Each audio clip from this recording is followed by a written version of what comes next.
Eleanor Whitaker grabbed that man by the collar before he could finish his sentence. Her boots hit the porch hard. Her hands were covered in barn grease and dried blood from a fence wire that had cut her 3 hours ago. She hadn't eaten since yesterday morning.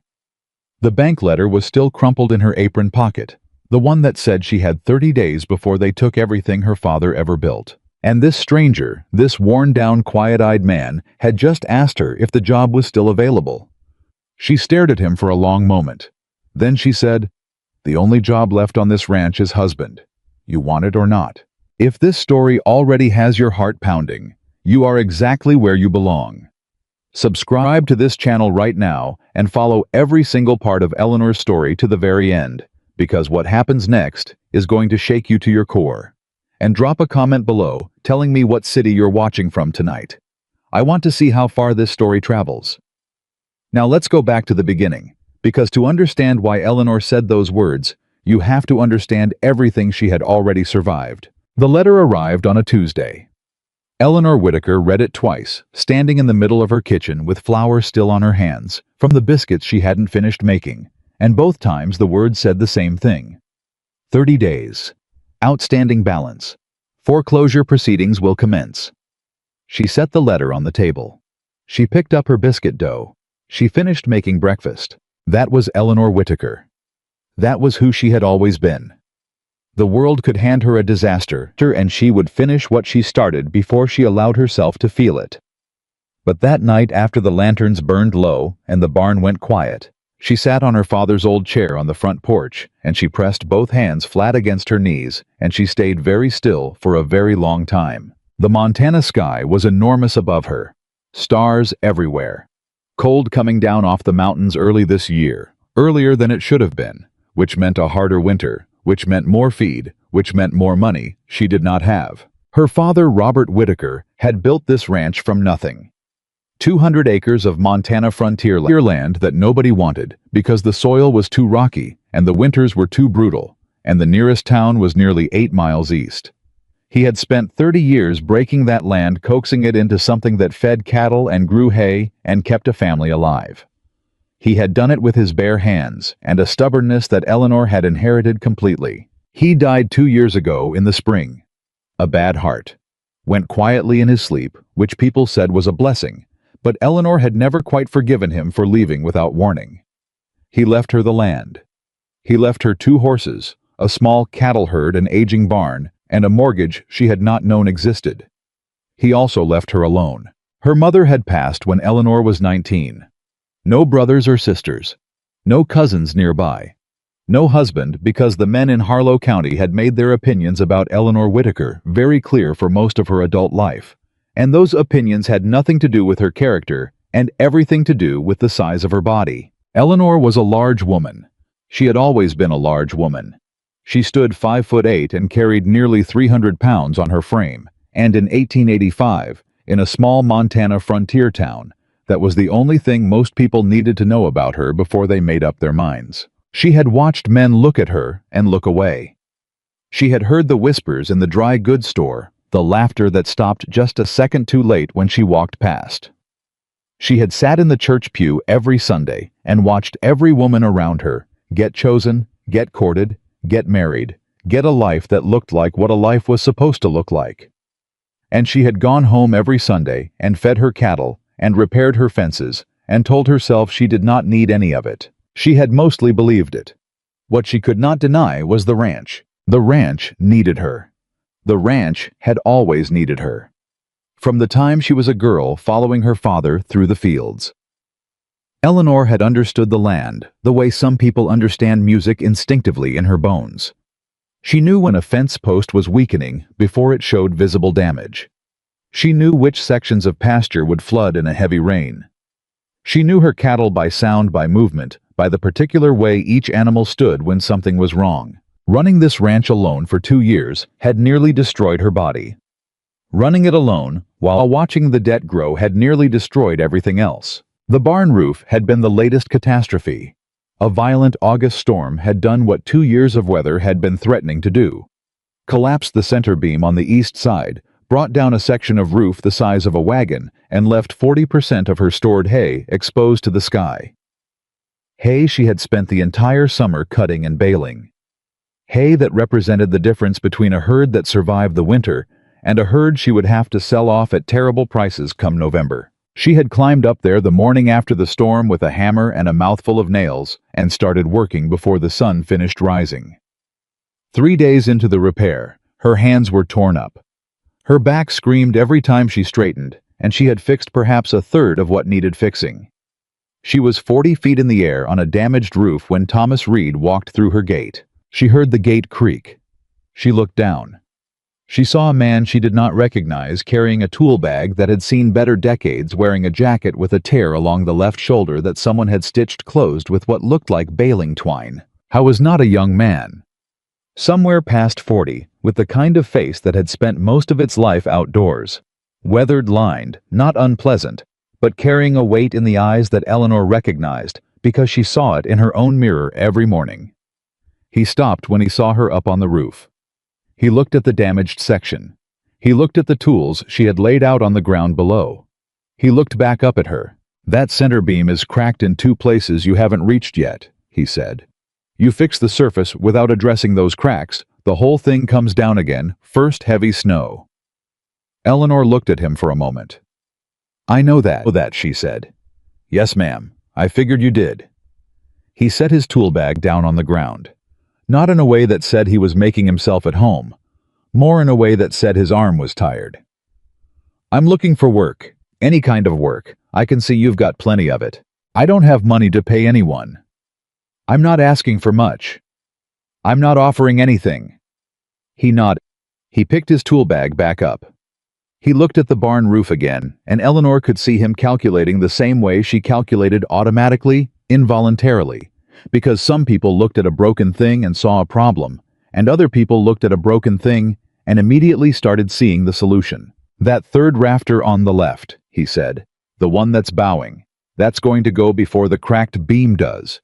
If you're planning to work from right to left, you might want to reconsider." Eleanor stared at him. She came down off the roof, not because she was going to hire him. She came down because she wanted to look him in the eye when she told him to get off her property. And she had always believed that if you were going to say something hard to a person, you should at least have the decency to do it at eye level. She climbed down the ladder and walked toward him, and he did not step back when she approached, which she noticed because most people stepped back. Up close, she could see his right hand. The way it held the tool bag strap, not wrong exactly, but compensated. 3 fingers that didn't fully straighten. Old injury badly healed. The kind of damage that happened when a farming accident got treated too late or too poorly, which in this part of Montana in this era meant it had probably been treated with whiskey and improvised splints and a great deal of hoping for the best. "Thomas Reed," he said, and offered his left hand instead of his right. She shook it. "Eleanor Whitaker. This your land. Every inch of it. Your husband. No husband." He didn't react the way men usually reacted to that information, which was either with pity or with a particular type of interest that Eleanor had learned to be very wary of. He just nodded, like she had told him the weather. "How long have you been up on that roof?" he asked. 3 days. "Sleeping when?" "When I finish for the night." "Which is when?" "When I can't see anymore." He looked at her hands. Her palms were wrapped in strips of cloth that had gone from white to rust brown. Under the cloth she knew were blisters that had opened and reopened so many times in the past 3 days that they had stopped hurting and started simply being a fact of her hands. "You need someone who knows how to rebuild this barn," he said. "I need someone who works," Eleanor said, "not someone who feels sorry for me." "I don't feel sorry for you." His voice was even. "I'm observing that you have a damaged barn, approximately 2 weeks of good weather left before the fall rains start, and 1 pair of hands trying to do the work of 3. That's not pity, that's arithmetic."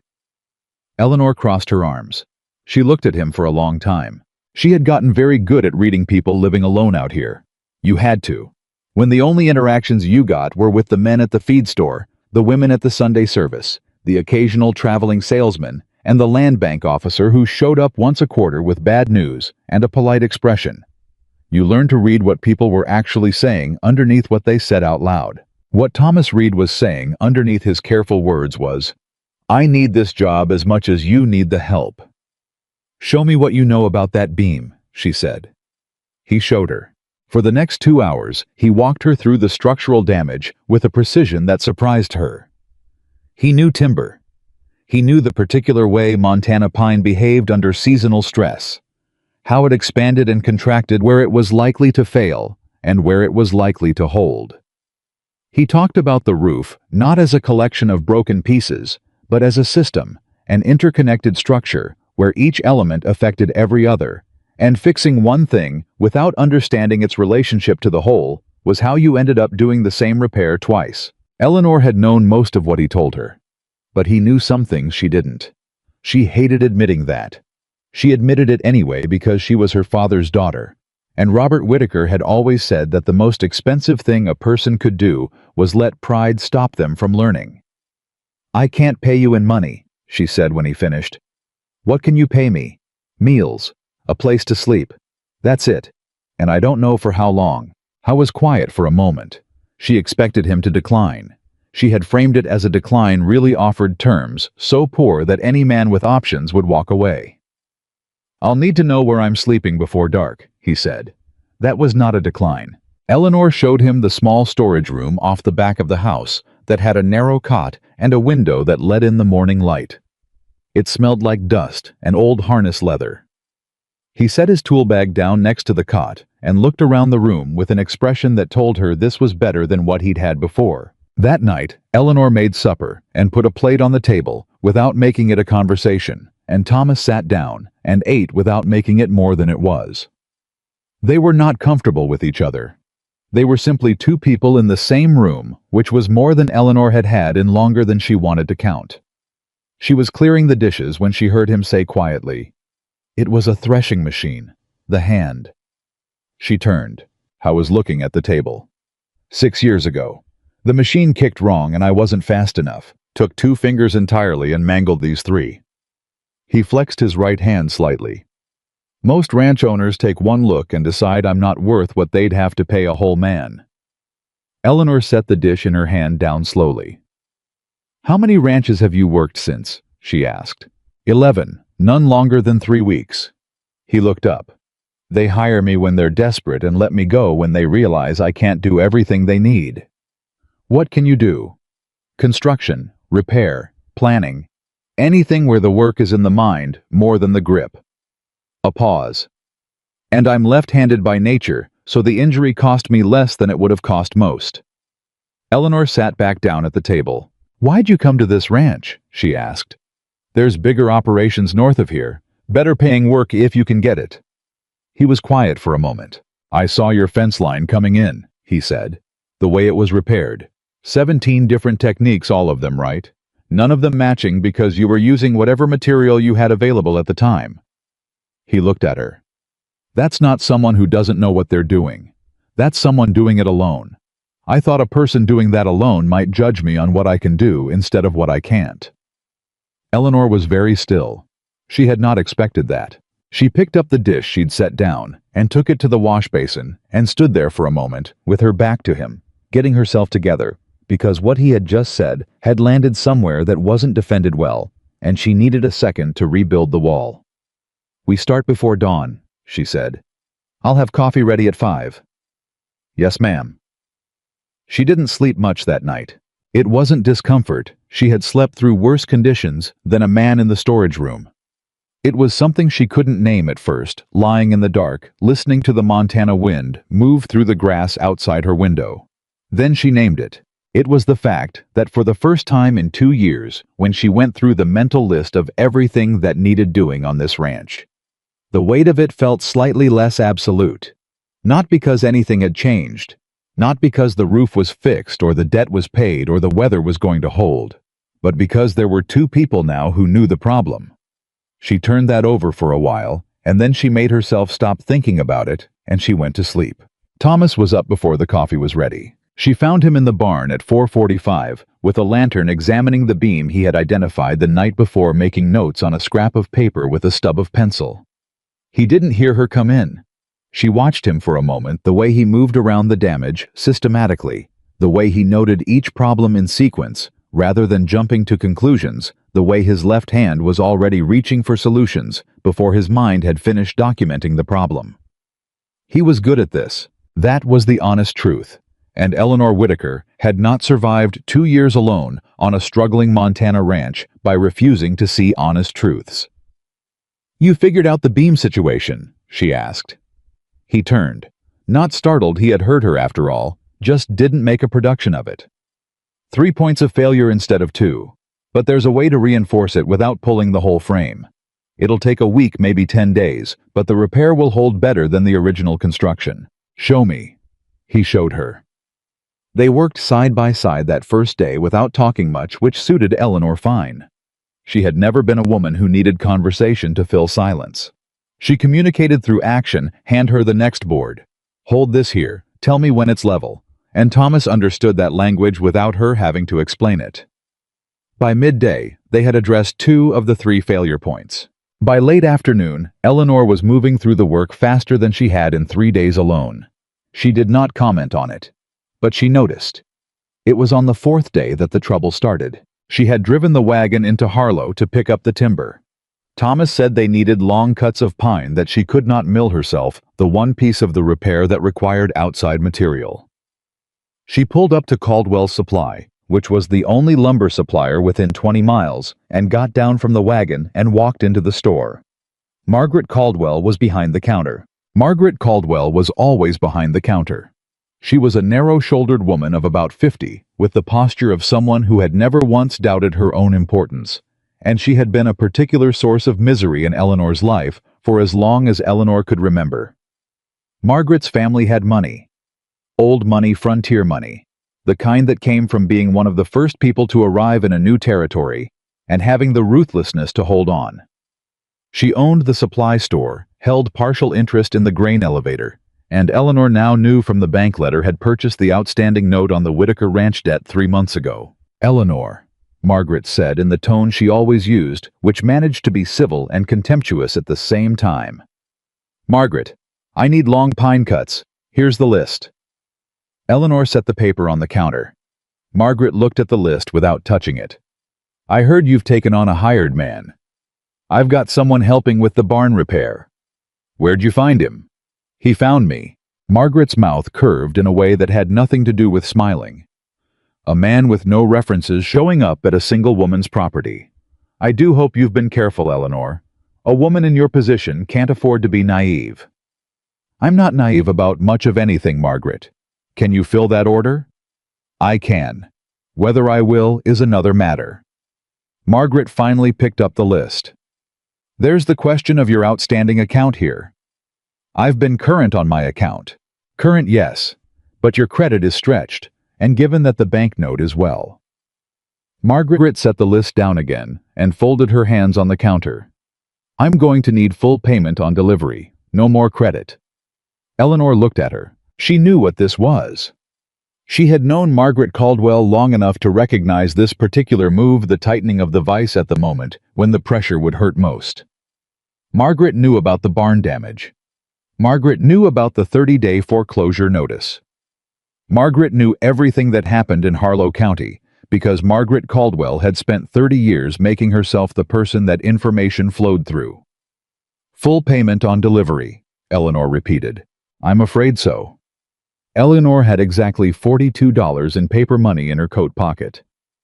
The timber order at market price was going to run somewhere between $70 and $90 depending on the cuts. She did not show Margaret Caldwell, the calculation happening behind her eyes. "I'll be back by end of week," she said. She walked out of the store. She got back on the wagon. She drove out of town. She made it about 1.5 miles down the road before she stopped the horses and sat very still with her hands on the reins and let herself feel for exactly 3 minutes how completely trapped she was. Then she picked up the reins and drove back to the ranch. Thomas was on the barn roof when she pulled in. He looked down. He looked at the empty wagon bed. He came down the ladder. She told him straight. She had always believed in telling things straight, even when it would have been easier not to. She explained the supply store, the credit situation, the $42, the timber order. Thomas listened without interrupting. When she finished, he was quiet for a moment. "She's the one holding the banknote," he said, not a question. "Found that out a few months ago. She's trying to put you under. She's been trying to put me under for years." Eleanor looked at the barn. "The question is, what we do about the timber. I might know a way." Thomas looked north toward the tree line about 3 miles out. "Those pines on the north border of your property, how old are they?" Eleanor frowned. 40 years, maybe. Some older. "And that section where the creek bends, where 3 of them came down in last winter's ice storm." She went still. "Those are already felled," Thomas said. "Lying on the ground, drying out. If we can get them milled." "The mill in Garrison will do custom cuts," Eleanor said slowly. "It's 15 miles. Farther than Caldwell's, but not Margaret Caldwell." Eleanor looked at him for a long moment. "That's a 2-day trip," she said. "I know. The roof can't wait 2 days. Rain's coming Thursday if the sky's telling the truth. Then we work tonight and tomorrow on what we can do without the long timber, and we leave for Garrison Wednesday at first light."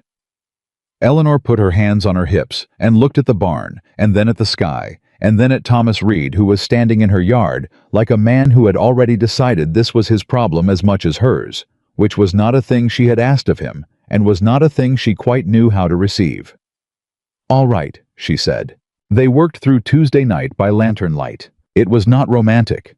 It was exhausting and dirty, and Eleanor's back was in genuine agony by midnight, and she said so, not to ask for sympathy, but because she needed to say it out loud in order to keep moving through it. And Thomas handed her a piece of leather to bite down on and said, "Another 2 hours and we can stop," which was the most useful thing anyone had ever said to her in a moment of pain, because it was true, and it was specific, and it gave her something to aim for. By Wednesday morning, they had the barn weathered in enough to survive a moderate rain. They were on the road to Garrison by 6. Eleanor drove the first stretch. Thomas slept in the wagon bed, which she had not expected, and which told her how little rest he'd been running on since he arrived. She let him sleep. The Montana morning opened around her, the mountains pulling color out of the eastern sky, the frost on the grass glinting, the horses moving steady and warm in the cold air.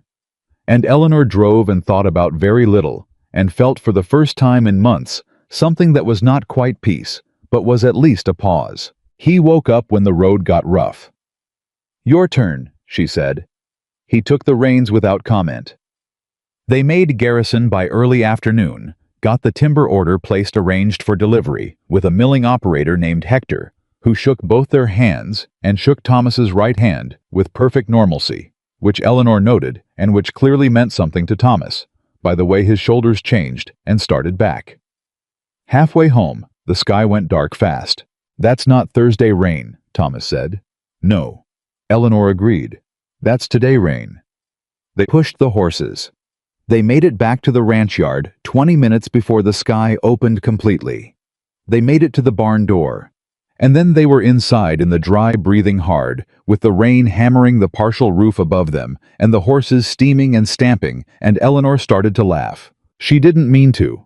It came out of nowhere, out of the pure absurdity of all of it, the relief and the exhaustion and the fact that they had made it. And she stood in her barn, with her hair soaked and her boots waterlogged, and she laughed until she had to put her hand on a stall post to keep standing. Thomas looked at her. Then he started laughing too. They stayed in the barn until the worst of the storm passed, taking care of the horses, eating cold biscuits. Eleanor had packed that morning, not talking about anything important, just being 2 people who had run a very long race together and were allowed to stop running for a few minutes. It was the first time Eleanor Whitaker had laughed in longer than she could remember.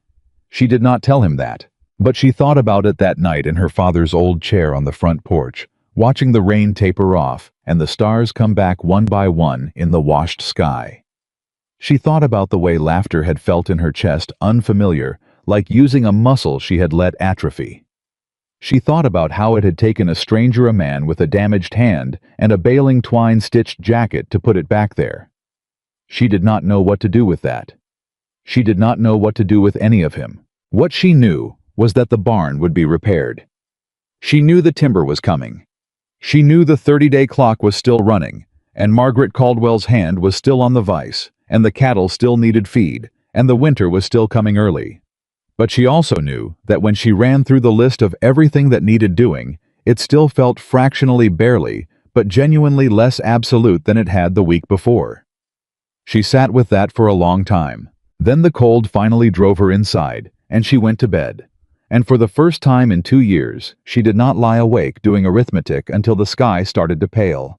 She slept. And in the storage room off the back of the house, Thomas Reed lay on his narrow cot and listened to the last of the rain, and thought about fence lines repaired 17 different ways, and a woman who came down off a roof to tell him off and ended up showing him the beam angles instead.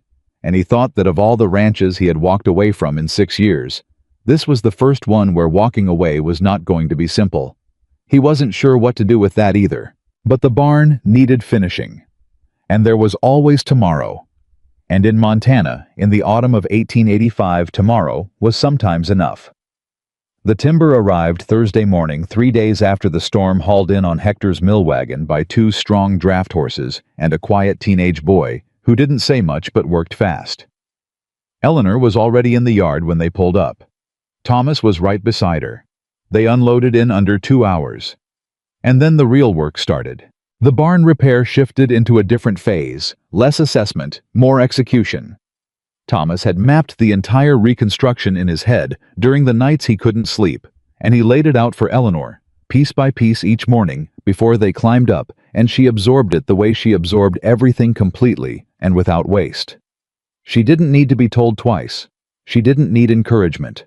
She needed information, and once she had it, she moved. They fell into a rhythm that neither of them named, because naming it would have made it something they'd have to think about, and thinking about it might have broken it. She handed up boards before he asked. He called measurements she had already estimated. When one of them hit a problem, the other had usually already started working around it. 5 days into the timber phase, Eleanor realized she had stopped mentally calculating how much faster 2 people were than one, because her brain had just accepted it as the new baseline. That was when Margaret Caldwell sent the first letter. It arrived with the Thursday Post Rider tucked inside an envelope, with the neat copperplate handwriting that Eleanor would have recognized even without the Caldwell Supply return address pressed into the wax seal.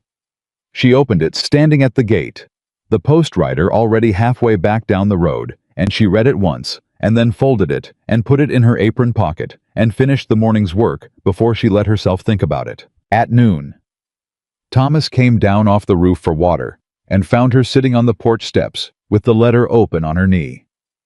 "Bad news," he said. "Reminder," she said. "Margaret's reminding me the note comes due in 23 days. Thomas took the letter from her, which she allowed because she was too tired to argue about it. He read it. He handed it back. "She's accelerating," he said. "I know. That's not normal banking practice. The term should give you 30 days from the original notice. Margaret Caldwell doesn't operate in normal banking practice. She operates in Harlow County banking practice, which she invented." Eleanor folded the letter again. "She's done this to 3 other families that I know of. The Pattersons, the Greer family, the Holloways. Squeezed the note when they were most vulnerable, bought the land at a fraction of value when they defaulted." Thomas was quiet for a moment. "Did any of them fight it?" "The Pattersons tried.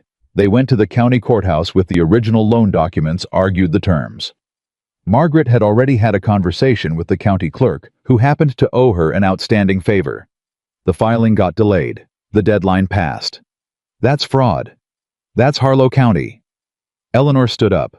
"Come on, we've got 4 more hours of light." "Eleanor." She stopped. She hadn't heard him say her name before, just her name without the ma'am attached. It stopped her more than she expected. "We need to talk about this," he said. "After the roof. The roof doesn't matter if you lose the land under it." She turned around.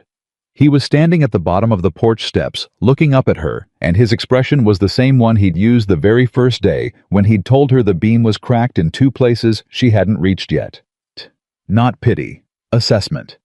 The face of someone who had already started solving the problem and needed her to catch up. "What would you have me do?" she asked. "I don't have the money to pay the note." "How much is it?" $412. He didn't flinch. What if the note isn't valid? Eleanor stared at him. What do you mean? Your father took the loan originally. From who? Garrison Territorial Bank. Margaret's company bought the note from them 6 months after my father died. Did you see the transfer documents? The bank sent me a notice. That's not the same thing. He crossed his arms. A notice that a note has been transferred isn't the same as legal documentation of the transfer terms. If the transfer included any modification of the original terms, interest rate adjustment acceleration clauses that weren't in the original agreement, those modifications have to be disclosed and consented to. Eleanor was very still. Where would I find the original documents? He asked. My father kept everything in the locked box in the office. Have you gone through it? She had not gone through it. She had opened the box the week after her father died, seen his handwriting on the top document, and closed it again and not been back. She had told herself she would when she was ready. 2 years later, she was apparently still not ready. No, she said. Thomas held her gaze. I think we need to go through that box tonight. She looked at him for a long moment. Something moved through her that she didn't quite have a name for. Not gratitude. Gratitude was too simple. Something more like the sensation of a locked door being knocked on from the outside by someone who wasn't demanding entry, just making it known they were there. After supper, she said. After supper, he agreed. They went back up on the roof for the afternoon, and neither of them mentioned it again until the lanterns were lit and the supper dishes were cleared, and Eleanor brought the locked metal box out of the office and set it on the kitchen table. She had the key on a chain around her neck. She had always worn it because her father had always worn it, and giving it to her had been one of the last deliberate things he'd done. She unlocked the box. The smell of old paper and her father's pipe tobacco came up out of it. She breathed through that. Thomas sat across from her and waited. He didn't reach for anything. He let her be the one to go through the box, which told her something important about how he understood people. That there are moments when a person needs to be the one doing the thing, even if help is right there. The loan documents were near the bottom. She found the original agreement first. Robert Whitaker, dated March 1879. Garrison Territorial Bank. $350 at 7% annually over 10 years, with specific repayment terms that were written in clear, plain language, which had apparently been a point of pride for the Garrison bank manager because he had initialed every page. Then she found the transfer documents. Or rather, she found the document that Margaret Caldwell's company had sent calling itself a transfer notice. Thomas looked at it for a long time. This isn't a transfer document, he said. What is it? It's a letter asserting that the note has been transferred. It references an agreement between Caldwell Holdings and Garrison Territorial Bank. He set it flat on the table and pointed. But it doesn't include the original note endorsed by the bank. It doesn't include the terms of the transfer. And right here, his finger moved, this acceleration clause. 30 days to full payment upon any change in property ownership or management. Eleanor leaned in. My father never agreed to an acceleration clause. I know, because it's not in the original document. Thomas looked up.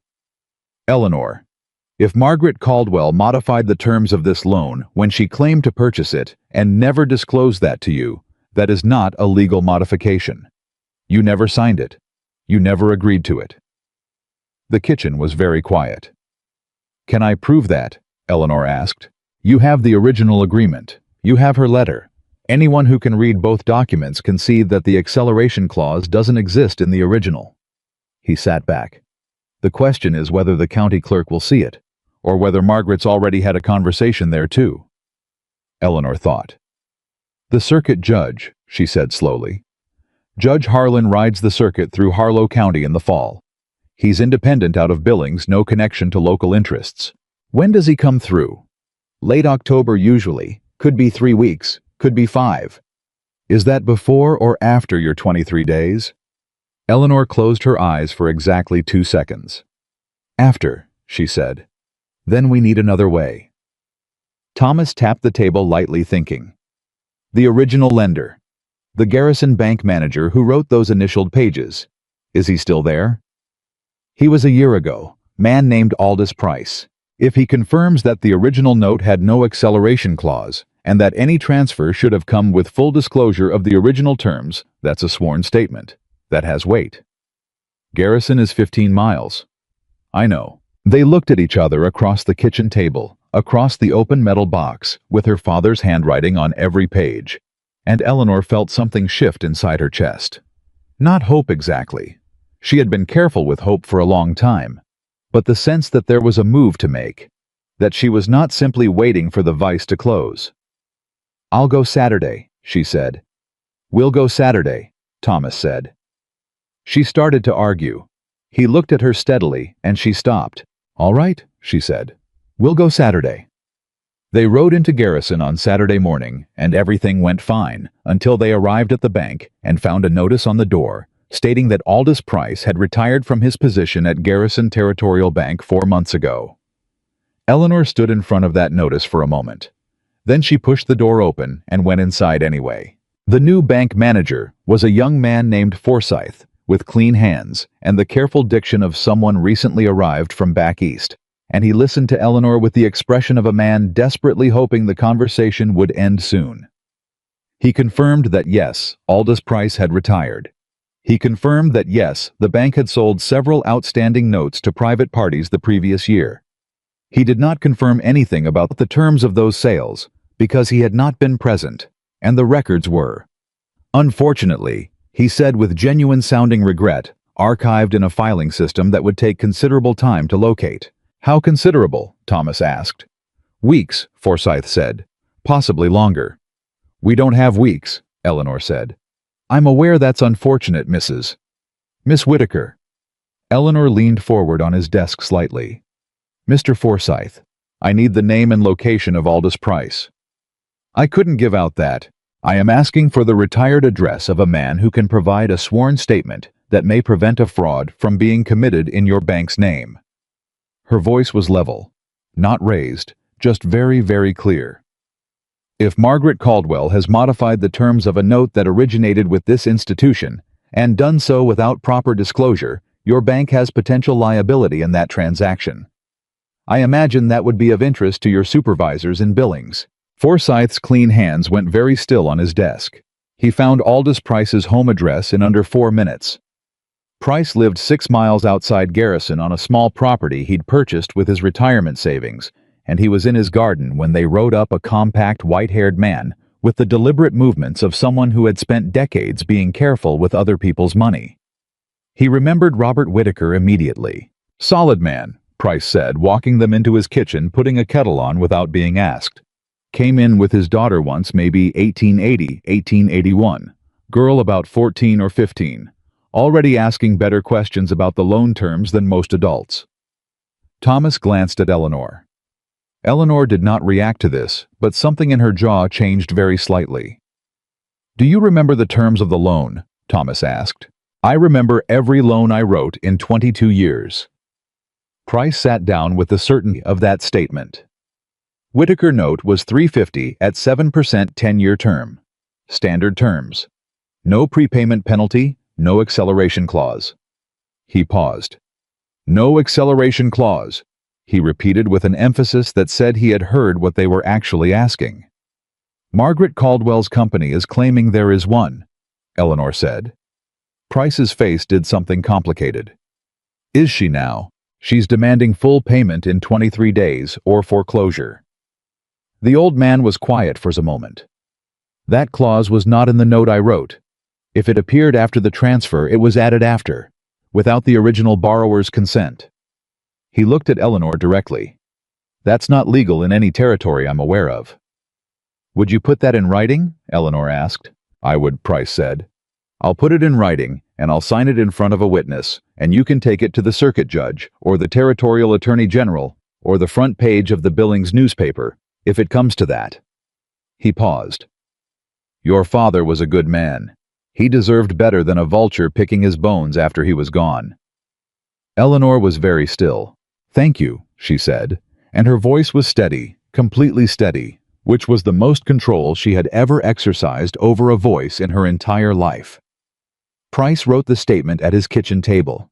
He signed it. His neighbor, who came over for reasons unrelated to anything, was recruited as witness, and signed it without even fully understanding why, just that Aldous Price needed a witness, and he was the kind of neighbor who showed up when he was needed. They rode back to the ranch in the long afternoon light with the signed statement in Eleanor's coat pocket. Halfway back, Thomas said, "You were going to cry in there." "I wasn't," Eleanor said. "You were. You held it." "I said I wasn't." A pause. "You were his daughter," Thomas said quietly. "That's all I meant." Eleanor kept her eyes on the road.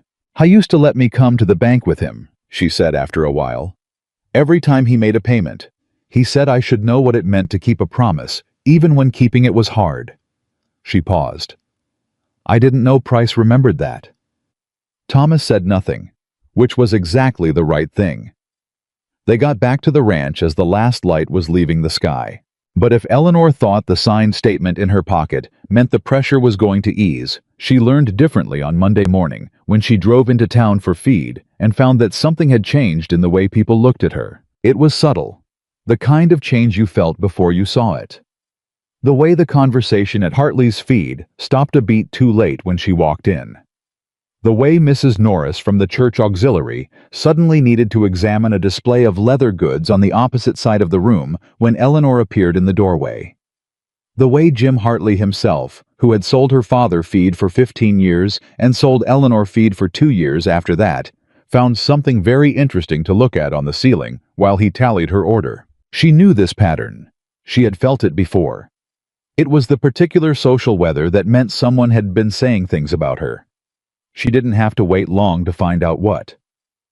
Ada Hollis, who cleaned the church on Mondays, and therefore knew everything about everyone in Harlow County before most people knew it about themselves, materialized at Eleanor's elbow near the flour barrels with the specific expression of someone carrying news they weren't entirely happy about carrying. "Eleanor," Ada said quietly, "you should know what's being said." "I figured I should," Eleanor said. "What is it?" Ada leaned in. "Margaret's been telling people that you've taken a man into your home who nobody knows anything about. She's saying it's improper, that you're desperate." Ada's voice dropped further. "And she's saying that the kind of man who would go to a woman like you is the kind of man who has nowhere else to go." Eleanor stood with a 10-pound bag of flour in her arms and felt each one of those words land where they were aimed. A woman like you. She had heard that phrase in 100 different configurations her entire life. It always meant the same thing. It always hit the same place. And Eleanor Whitaker had gotten very good at not showing where that place was, because the world had a way of digging harder into wounds it discovered. "Is that all?" Eleanor asked. Ada looked at her with the helpless sympathy of someone who genuinely likes a person and genuinely cannot make the world less cruel for them. "I thought you should know from a friend before you heard it from someone less kindly disposed." "Thank you, Ada." Eleanor paid for her feed. She loaded the wagon. She drove back to the ranch. Thomas was working on the final section of the roof when she pulled in. He came down when he heard the wagon. He took one look at her face. "What happened?" she told him. He listened without interrupting. His face went through something while she talked, not anger exactly, or not only anger. Something quieter and more settled than anger. The expression of a man who has heard this particular type of cruelty before and has stopped being surprised by it and hasn't stopped being affected by it. When she finished, he was quiet for a moment.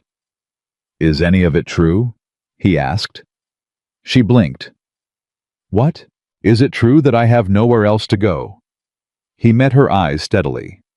"Because I think that depends on how you define it. I have legs. I could leave tomorrow. I'm here because I choose to be here. And Margaret Caldwell can define that however she likes, but she doesn't get to decide what it means." Eleanor stared at him. "And as for the rest of it," he said, "the part about you, Eleanor, the only people that kind of talk serves are the people doing the talking. The question isn't what Margaret says about you. The question is what you know about yourself." She crossed her arms. Not defensively, more like she was holding something in place. "I know what I know," she said. "Then that's enough." But it was not quite enough, and both of them knew it, because the next morning, Thomas drove into Harlow to pick up a hardware item they needed, and came back with his jaw set in a particular way that told Eleanor something had happened before she asked. "Hartley wouldn't serve me," he said. Eleanor went very still. "Told me the store wasn't equipped to help someone who came into the county with no references, no property, and no visible means of—" Thomas stopped, pressed his mouth together. I walked out before he finished the sentence. "Margaret," Eleanor said. "Margaret," he confirmed. She sat down at the kitchen table. She put both hands flat on the surface the way she had the night she first read the foreclosure notice, grounding herself, thinking. "She's trying to cut us off," Eleanor said. "If she can isolate the ranch from supplies and social support." "She's done this before," Thomas said. "You said the Pattersons, the Holloways. Both left within 6 months of the pressure starting. How many people in this county are in debt to her?" Eleanor thought about it. Truly thought about it, not just the families she knew directly, but the larger web of obligations that Margaret Caldwell had spent decades weaving through Harlow County. The supply accounts, the grain elevator interest, the notes purchased from failing banks. "Maybe half the farming families," she said slowly. "Maybe more." Thomas sat down across from her. "Eleanor, if there are other families whose debt notes were modified the same way yours was, acceleration clauses added without consent.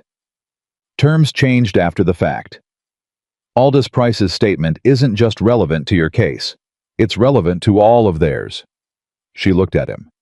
"You're talking about something a lot bigger than my barn roof," she said. "I'm talking about what's actually happening, what has been happening." He leaned forward. "You're not the only one she's doing this to. You're just the one who went to Garrison and found out." The kitchen was very quiet. "If I go after her publicly," Eleanor said, "and I fail, I lose the ranch. I lose everything." "Yes. And if I stay quiet and just fight my own case, you might save your ranch. And every other family she does this to next year, and the year after that, nobody warned them." He paused. "I'm not telling you what to do. I'm telling you what I see." Eleanor looked at the wall, at the window, at the flour sack she'd hung from the ceiling beam to keep the mice out, which was a thing her father had taught her, which was a thing she would lose along with every other thing in this house if the note came due and she couldn't fight it. "Who would listen?" she said. "The county clerk's in her pocket. The circuit judge isn't here for weeks. The newspaper in Harlow is—" "Not Harlow," Thomas said. "The Billings paper. They've run stories on frontier banking corruption before. And a sworn statement from a retired bank manager about modified loan terms. That's not gossip. That's documentation." Eleanor looked at him for a long time. "You've thought about this," she said. "I've thought about a lot of things since I walked through your gate." She held his gaze for a moment longer than she meant to. Something moved in her chest again, that unfamiliar thing, the thing she had been carefully not naming, because she was a woman who had survived 36 years in this body, in this county, in this life, by being very careful about what she let herself want. "I need to think," she said. "Take all the time you need." He stood. "I'm going back on the roof." She watched him go. She stayed at the kitchen table with her hands flat on the wood for a long time, and she thought about her father, who had kept his promises even when keeping them was hard, and about Aldous Price, who had remembered a 14-year-old girl asking better questions than the adults, and about 3 families who had already lost their land to the same vice that was closing on her now. She thought about Thomas, who had arrived with a torn jacket and a damaged hand, and had never once looked at her the way the world looked at her. And she thought about what kind of woman she was going to be when this was over. She had always believed in telling things straight. This was just a larger thing than she'd ever had to tell before. She stood up from the table. She went to the office. She got out paper and a pen, and she began writing a letter to the Billings Gazette. The letter took her 3 nights to write. Not because she didn't know what to say. Eleanor had always known what to say. The difficulty was saying it in a way that couldn't be dismissed, couldn't be laughed off, couldn't be folded back into the narrative that Margaret Caldwell had spent years building about the large, lonely woman on the failing ranch who was too stubborn to admit defeat. She wrote the first draft, and it was too angry. She could feel the anger in every sentence, hot and visible, and she knew that an angry woman was easy to ignore. An angry large woman was easier still. She wrote the second draft, and it was too careful, too hedged, Too many qualifications, softening every fact until the facts themselves went blurry. The third draft she wrote the way her father had taught her to keep accounts. Clearly, chronologically, with every number attached to a document and every claim attached to a name. She laid out the original loan terms.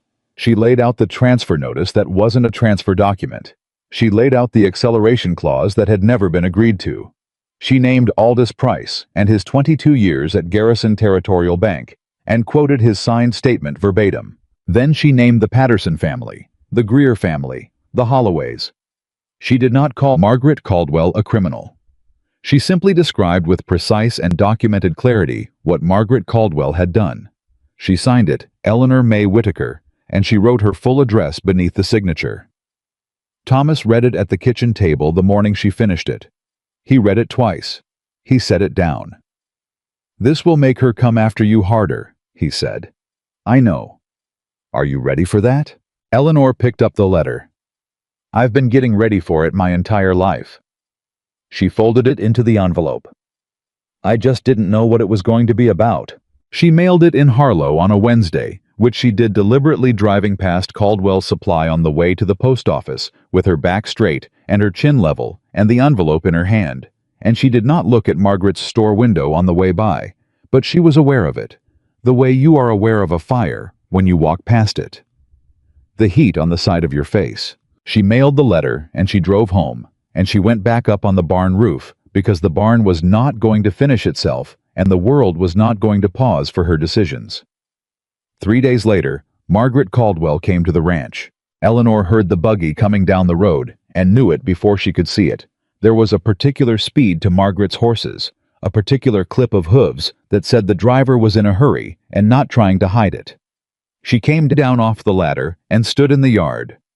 Thomas came around from the side of the barn and stood slightly behind her and to the left, which was not a position he had taken by accident. Margaret stopped the buggy. She got down without waiting for anyone to help her. She walked toward Eleanor with the specific precision of a woman who had practiced this approach in her mind and was going to execute it exactly as planned. "I want to talk to you about what you've done," Margaret said. "Good morning, Margaret." "Don't." Margaret stopped 2 feet from her. Up close, the composure was perfect, but something underneath it was not. Something behind her eyes was moving faster than the rest of her face. "You sent a letter to the Billings Gazette." "I did." "Containing defamatory statements about my business." "Containing documented facts about your business," Eleanor said. "There's a difference." "Eleanor." Margaret's voice dropped into something that was almost personal, almost human, which was more unsettling than the precision had been. "I have been patient with you. I purchased that note to give you time not to take your land. What you have done is—" "Margaret." Eleanor kept her voice level. "You added an acceleration clause to a loan my father signed without that clause. You have used that fraudulent clause to demand full payment from me in less than 30 days. Aldous Price has put that in writing. His signature is on a document that says exactly what the original note contained and what it did not." She paused. "I'm not defaming you. I'm describing what you did." Margaret was very still. Then something changed in her face. The almost human quality disappeared. What replaced it was something harder and older and more honest than anything Eleanor had seen from her before. "You have no idea what you're starting," Margaret said. "I think I have a reasonable idea. I have relationships with every county official, every merchant, every bank within 40 miles of this property. You will not be able to buy supplies. You will not find labor. Your cattle buyer will decline your contract. Your grain buyer will find reasons. I've mailed copies of Price's statement and the original loan documents to the Billings Gazette, the Territorial Attorney General's office, and the Circuit Judge's chambers in Billings," Eleanor said, "along with a request that the Patterson, Greer, and Holloway family situations be examined under the same framework." Margaret Caldwell went white. Not pale. White. The color left her face the way water leaves a broken vessel fast and complete. "You're bluffing," she said. "I'm really not," Eleanor said. Thomas spoke then from behind Eleanor's left shoulder, quiet and even. "The Pattersons are still in the county. So are 2 of the Greer children. If the Attorney General opens an inquiry, they'll have something to say. Margaret turned to look at Thomas with an expression that Eleanor had never quite seen directed at another person. The particular contempt of someone who has just been beaten by a combination they did not see coming and needs to direct that somewhere. "And who are you exactly?" Margaret said. "A broken-handed drifter who showed up here with nothing. You think anyone in this county is going to take your word over mine?" Thomas held her gaze without moving, without shifting, without any of the flinching that Eleanor suspected most men did under that particular look. "Ma'am," he said, "this has nothing to do with my word. It's Aldous Price's word, and the original documents, and the Attorney General who is appointed from Billings and has no favors owed in Harlow County." A pause. "I'm just the man standing in the yard." Margaret looked at him for another moment. Then she turned back to Eleanor. "You will regret this," she said.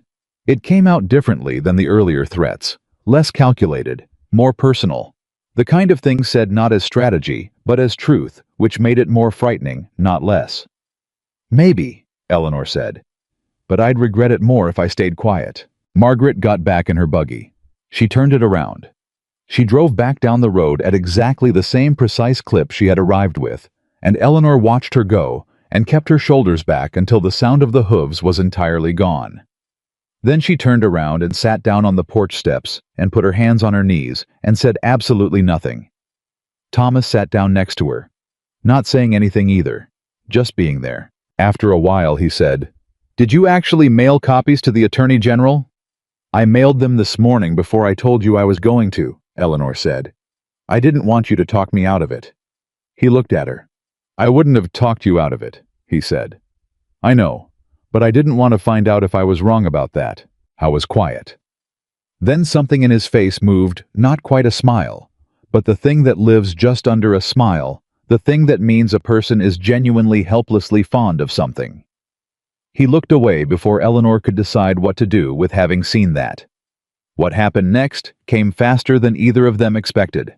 The Billings Gazette ran a short item the following Tuesday, not the full story, not yet, but a notice that the paper had received documentation regarding alleged fraudulent loan modifications in Harlow County and was investigating.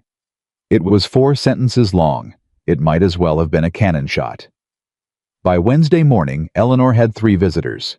The first was Ada Hollis, who arrived at 7 in the morning with a jar of preserved peaches and the news that half the town was talking and the other half was pretending not to be. "What are they saying?" Eleanor asked. "Some of them are saying you've lost your mind," Ada said, "and some of them are saying it's about time." "Which half is which?" "The ones who owe Margaret money are saying it's about time," Ada said. Quietly, very quietly, but saying it. The second visitor was a man Eleanor didn't know at first. Weathered older with the particular posture of someone who had been carrying a weight for so long they'd forgotten what straight felt like. He introduced himself as Calvin Patterson, James Patterson's father, the family who had lost their land 2 years ago. He stood in her yard with his hat in his hands and said, "Miss Whitaker, I heard what you've done. I have documents from when we tried to fight it. The county clerk told us our filing was late, but I kept copies of everything because my wife said to, and I didn't understand why until now." Eleanor felt something happen in her chest. "Come inside," she said. "I'll make coffee." The third visitor arrived in the afternoon and was the one she least expected. His name was Samuel Greer, and he was 22 years old, the eldest son of the Greer family whose land had been lost 3 years ago. He arrived on a horse that had been ridden hard, and he got down, and he looked at Eleanor with eyes that were red-rimmed and urgent. "My mother got a letter this morning," he said, "from Margaret Caldwell's lawyer. It says if my mother says anything to any investigator or newspaper about the loan situation, Margaret's company will pursue a defamation claim against her." Eleanor's jaw tightened. Thomas was beside her in the yard. He said, "She's trying to silence the witnesses." "She figured out what we're doing," Eleanor said. "Miss Whitaker." Samuel's voice cracked slightly at the edges. "My mother's sick. She doesn't have money for a lawyer. She's scared. She told me not to come here." He gripped his hat. "I came anyway because what Margaret Caldwell did to our family." He stopped, started again. "We lost everything. Everything. My father spent the rest of his life believing he'd failed us. He died believing that. His voice broke clean in half. He didn't fail us. She stole from us. And someone should say so. Eleanor looked at this young man who had ridden hard through a Montana morning to stand in her yard with a broken voice and his hat in his hands. And she thought about her own father, who had kept his promises even when keeping them was hard, and about the girl she had been at 14 who had gone to the bank with him and asked questions, and about the women and men and families all across Harlow County who had been told they were not enough and had believed it because they had no one standing next to them saying otherwise. She stepped forward and put her hand on Samuel Greer's arm. "Tell your mother she won't stand alone," she said. He looked at her like a man who had not expected to receive that and didn't know where to put it. "How?" he said. "Because she won't be the one speaking," Eleanor said. "I will, and Calvin Patterson will, and Aldous Price already has. Margaret Caldwell can threaten your mother all she likes. She cannot threaten everyone at once." Eleanor looked at Thomas briefly. He gave her nothing but steady. She turned back to Samuel.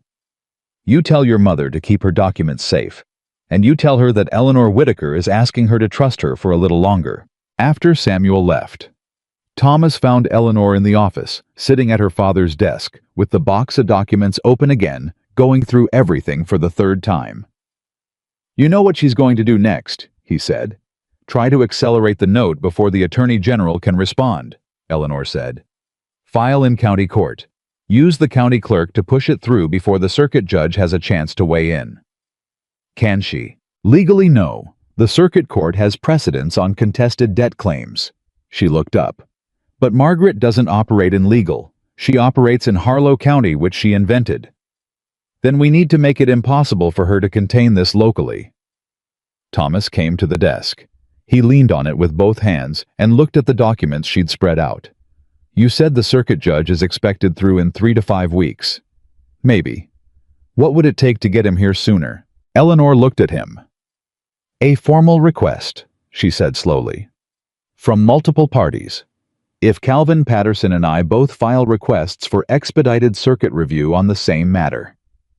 And if you can get even one more family." "The Holloways," Eleanor said. "They're still in the county. I know where they are." "Then we need to move tomorrow." "Thomas." She sat back. "If this fails, if the circuit judge doesn't come through, or Margaret gets to the county court first, or the Attorney General decides it's not worth his time." She stopped, made herself say it plainly. "I lose this land, my father's land, everything he spent 30 years building." Thomas looked at her with the same steadiness he had offered her from the first morning, from the moment he had come down off that roof and told her the beam was cracked in 2 places she hadn't reached yet. "I know," he said. "I need you to know that I know what I'm risking. I'm not brave. I'm just—" She stopped again. "I'm just out of other options, Eleanor." His voice was very quiet. "You have been the bravest person in this county for longer than anyone's given you credit for. You don't have to explain it as something less than what it is." She looked at him for a moment that stretched a little longer than it should have. She picked up the pen. "Go get some sleep," she said. "We leave for the Holloways at dawn." They found the Holloways in a rented house on the east edge of Harlow, 3 miles from the land they used to own. Ruth Holloway was a small, fierce woman of 60 who had clearly been waiting for exactly this conversation and had the documents out before Eleanor finished explaining why she had come. "I've kept every piece of paper that came from that woman," Ruth said. "Every letter, every notice, every fake transfer document. I've kept it all in a box under my bed for 3 years, waiting for someone to tell me it was worth something." Eleanor put her hand on Ruth Holloway's kitchen table. "It's worth a great deal," she said. Ruth looked at Eleanor with an expression that was not quite hope and not quite relief, and was something that existed only in people who have stopped believing in good things happening, and are therefore entirely unprepared for when they start. "She told me nobody would believe me," Ruth said. "She told me I was too small to fight her." "She's told a lot of people things like that," Eleanor said. "She was wrong every time." They filed the expedited circuit review request from the county courthouse at 10 in the morning on a Thursday. 3 names on the petition: Eleanor Whitaker, Calvin Patterson. Ruth Holloway. And they did it in full view of the county clerk who happened to be in the building, who happened to have a particular look on his face throughout the entire filing process that said he was already composing a message to Margaret Caldwell in his head. Eleanor signed the petition last. She pressed the pen down firmly. She handed it back to the young deputy recorder, who was not the clerk himself, and who had therefore presumably not yet been compromised. And she said, "Please make sure this is transmitted to the circuit court in Billings today." "Yes, ma'am," he said. And he had the look of a young man who understood that something significant was happening and wanted to be on the right side of it. They walked out of the courthouse into the October air. Calvin Patterson put his hat on. Ruth Holloway pulled her coat tighter.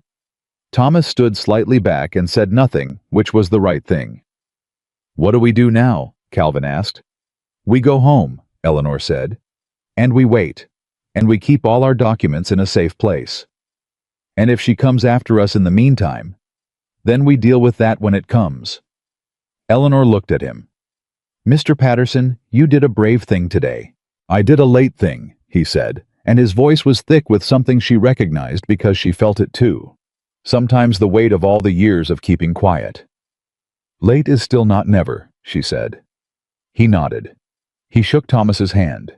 He walked to his horse and rode east, and Eleanor watched him go, and thought about the particular kind of courage that it took to do the right thing when the right thing came a few years too late to save everything you'd already lost. The circuit judge's advance letter arrived 11 days later. Eleanor was patching a section of fence line when Thomas ran it out to her actually running, which she had never seen him do, and the sight of it made her heart rate jump before she even took the letter from his hand. The circuit judge had received the expedited petition. He had also, it transpired, received a communication from the Territorial Attorney General's office regarding the Billings Gazette inquiry and the supporting documentation. He would be arriving in Harlow County in 6 days, not 3 to 5 weeks. 6 days. Eleanor read the letter twice.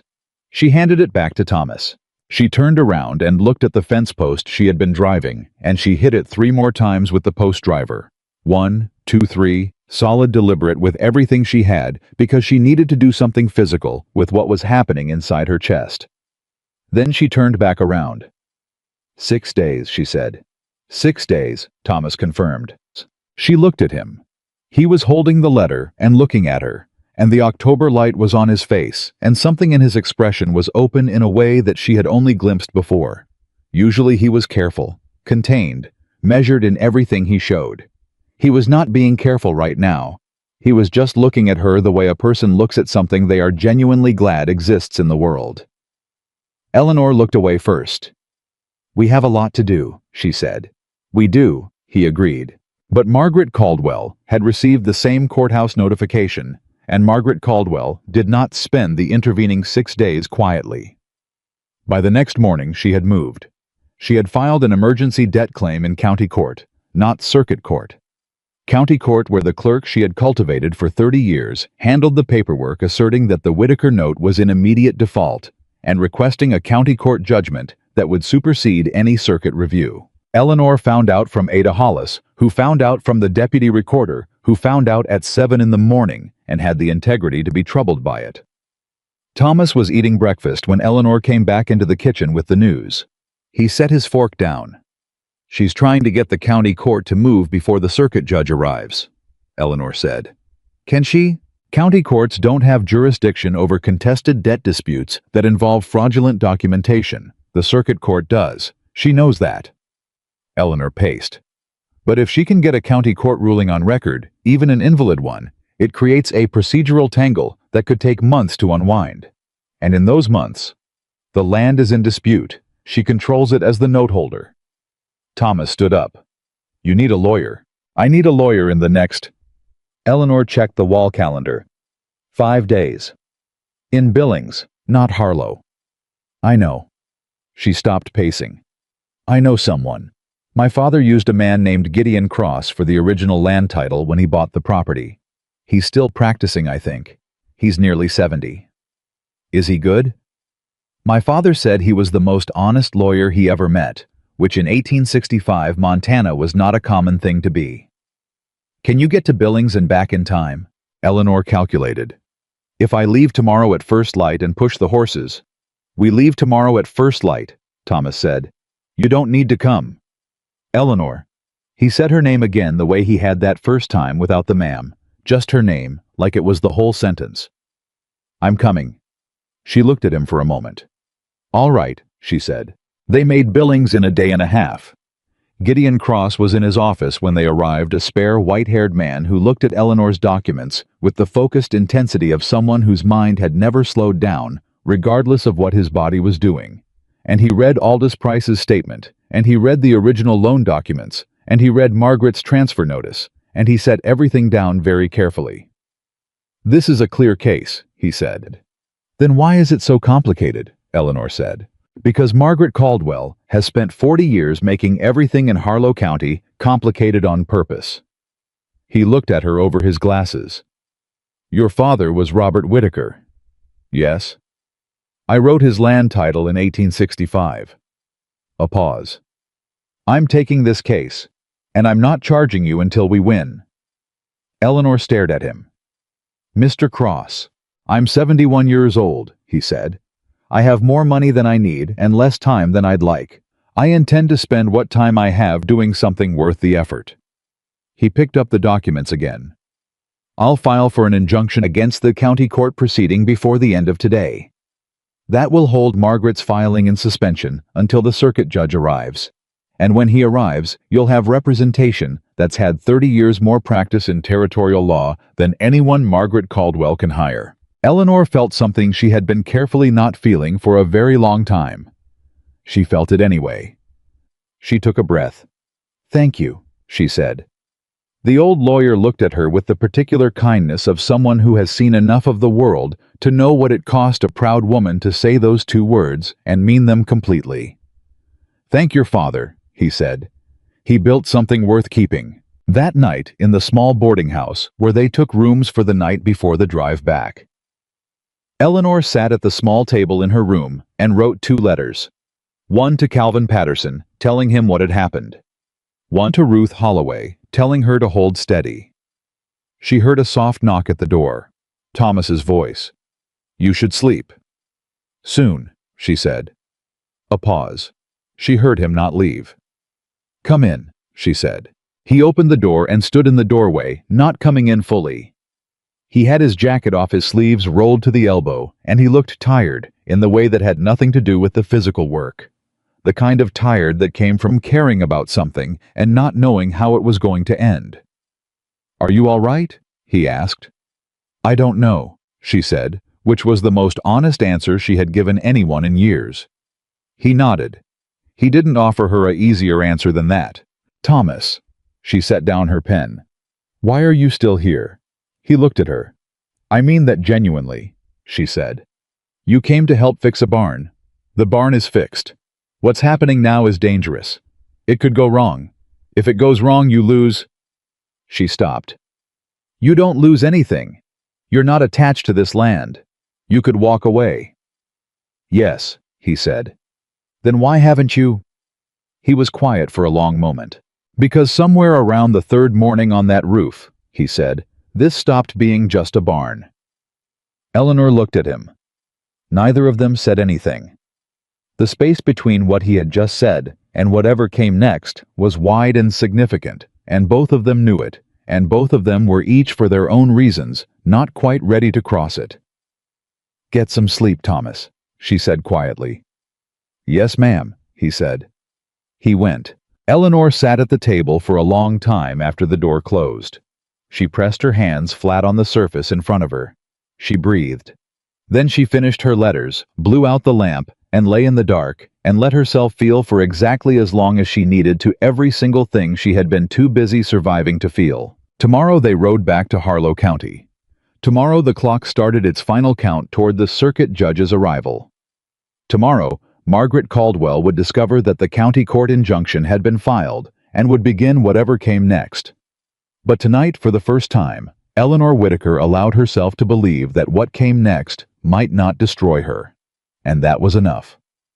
They rode back into Harlow County on a Thursday morning, and Eleanor could feel the change before she saw it. It was in the air, the way weather was in the air, not visible yet, but present. The particular tension of a small town that had been talking about something and had not yet decided what it believed. Ada Hollis was waiting at the ranch gate. That was not a good sign. Ada had never come to the ranch uninvited. She was standing by her horse with her hands clasped in front of her, and when she saw Eleanor coming down the road, she started toward her immediately, which told Eleanor whatever she was carrying, it was heavy. She moved, Ada said before Eleanor had fully stopped the wagon. Margaret, yesterday afternoon, she went to every merchant in town and she called in every favor she has ever been owed. Hartley's won't extend credit to anyone associated with this ranch. The grain buyer in town is refusing to honor your fall contract, and... Ada stopped, pressed her lips together. She's been to the church. She spoke with Pastor Renner. She told him that you have been conducting yourself improperly with a man not your husband, and she asked him to address it from the pulpit on Sunday. Eleanor sat very still on the wagon seat. Thomas beside her said nothing. But Eleanor could feel the change in him, the way you feel a drop in temperature, a tightening, a stillness, something contained by pure will. "What did Pastor Renner say?" Eleanor asked. "He hasn't decided," Ada said. But Margaret spent an hour with him, and she came out looking satisfied, which means she believes she convinced him.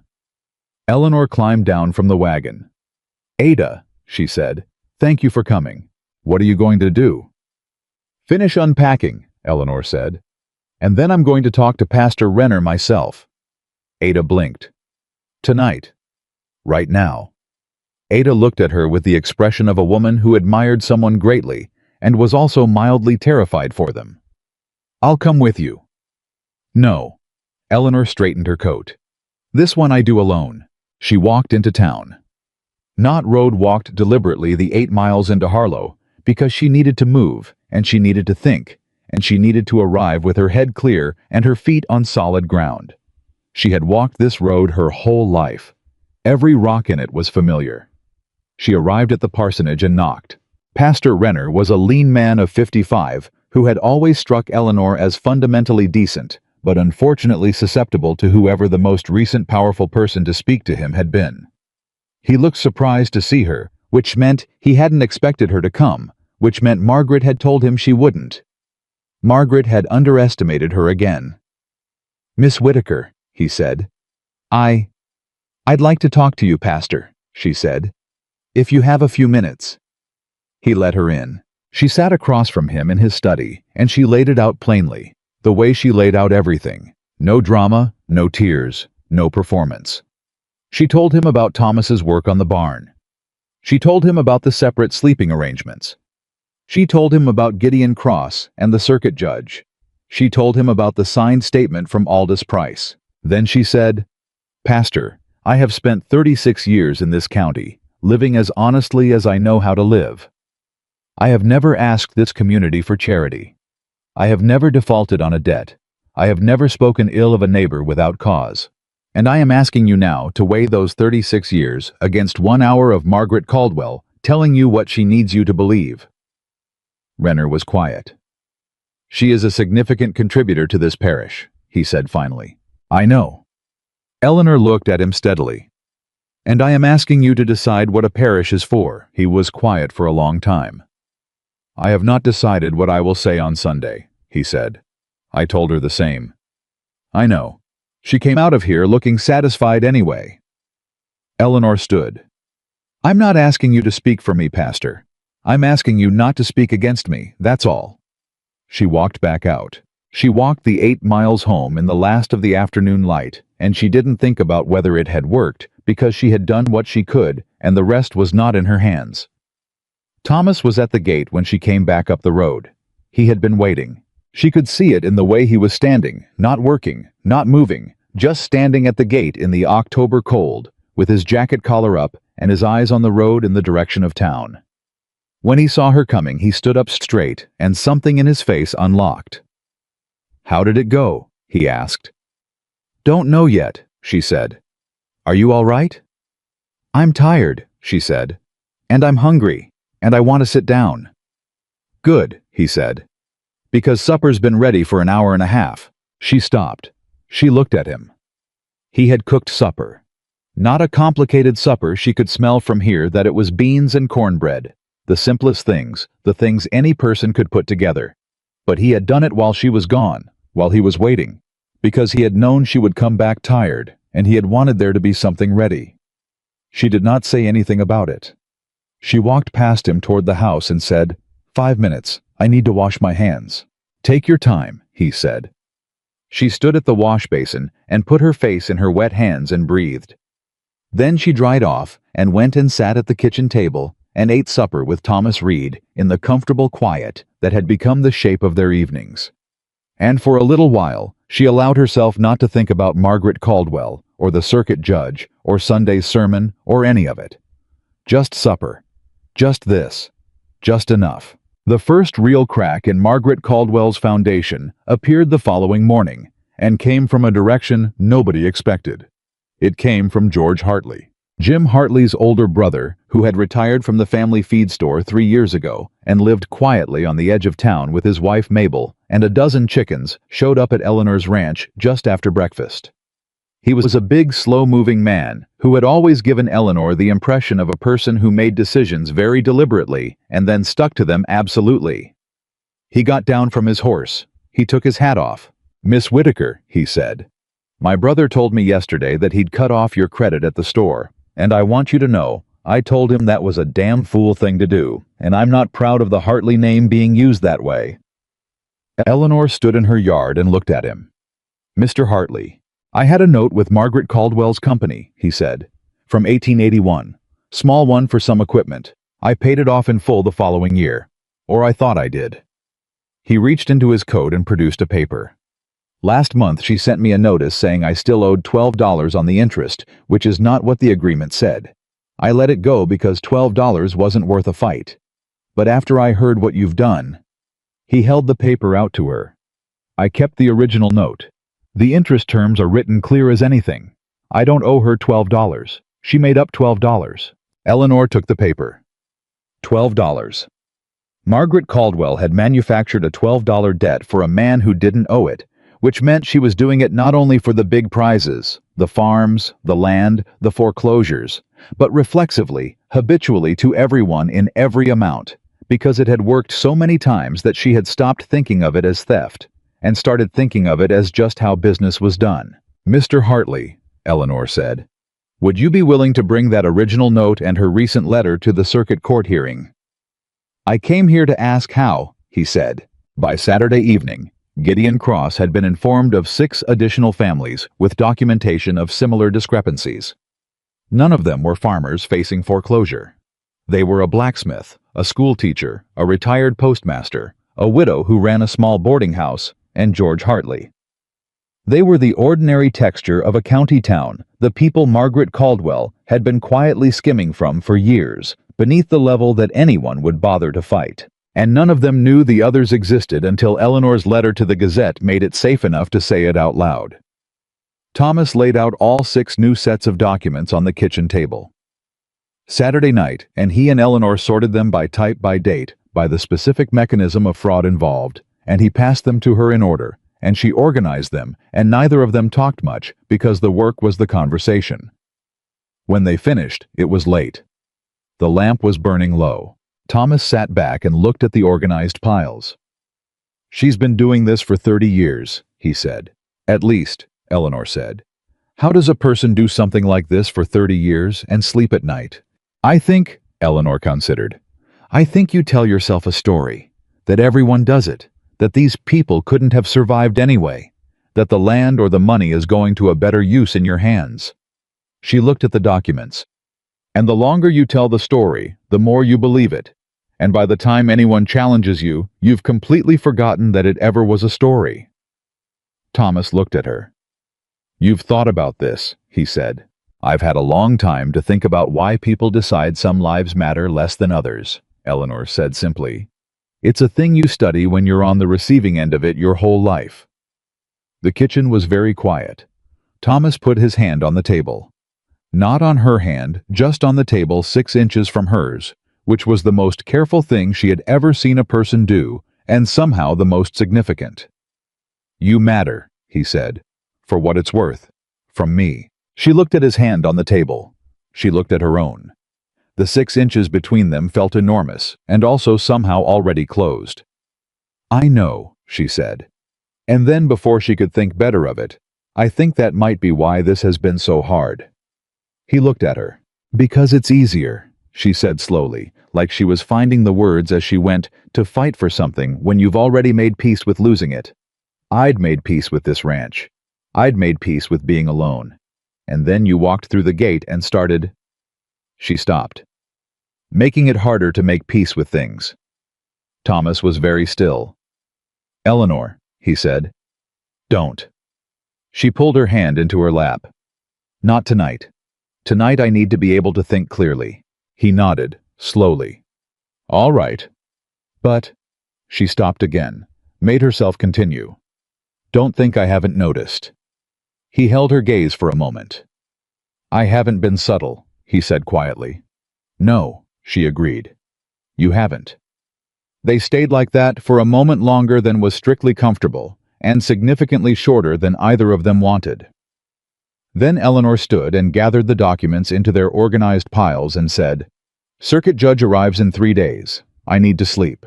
"Yes, ma'am," he said, which was what he always said when he was giving her room that he didn't want to give. She was at the kitchen doorway when he said, "Eleanor." She stopped. "Whatever happens Tuesday," he said. "Whatever the judge decides. You did this.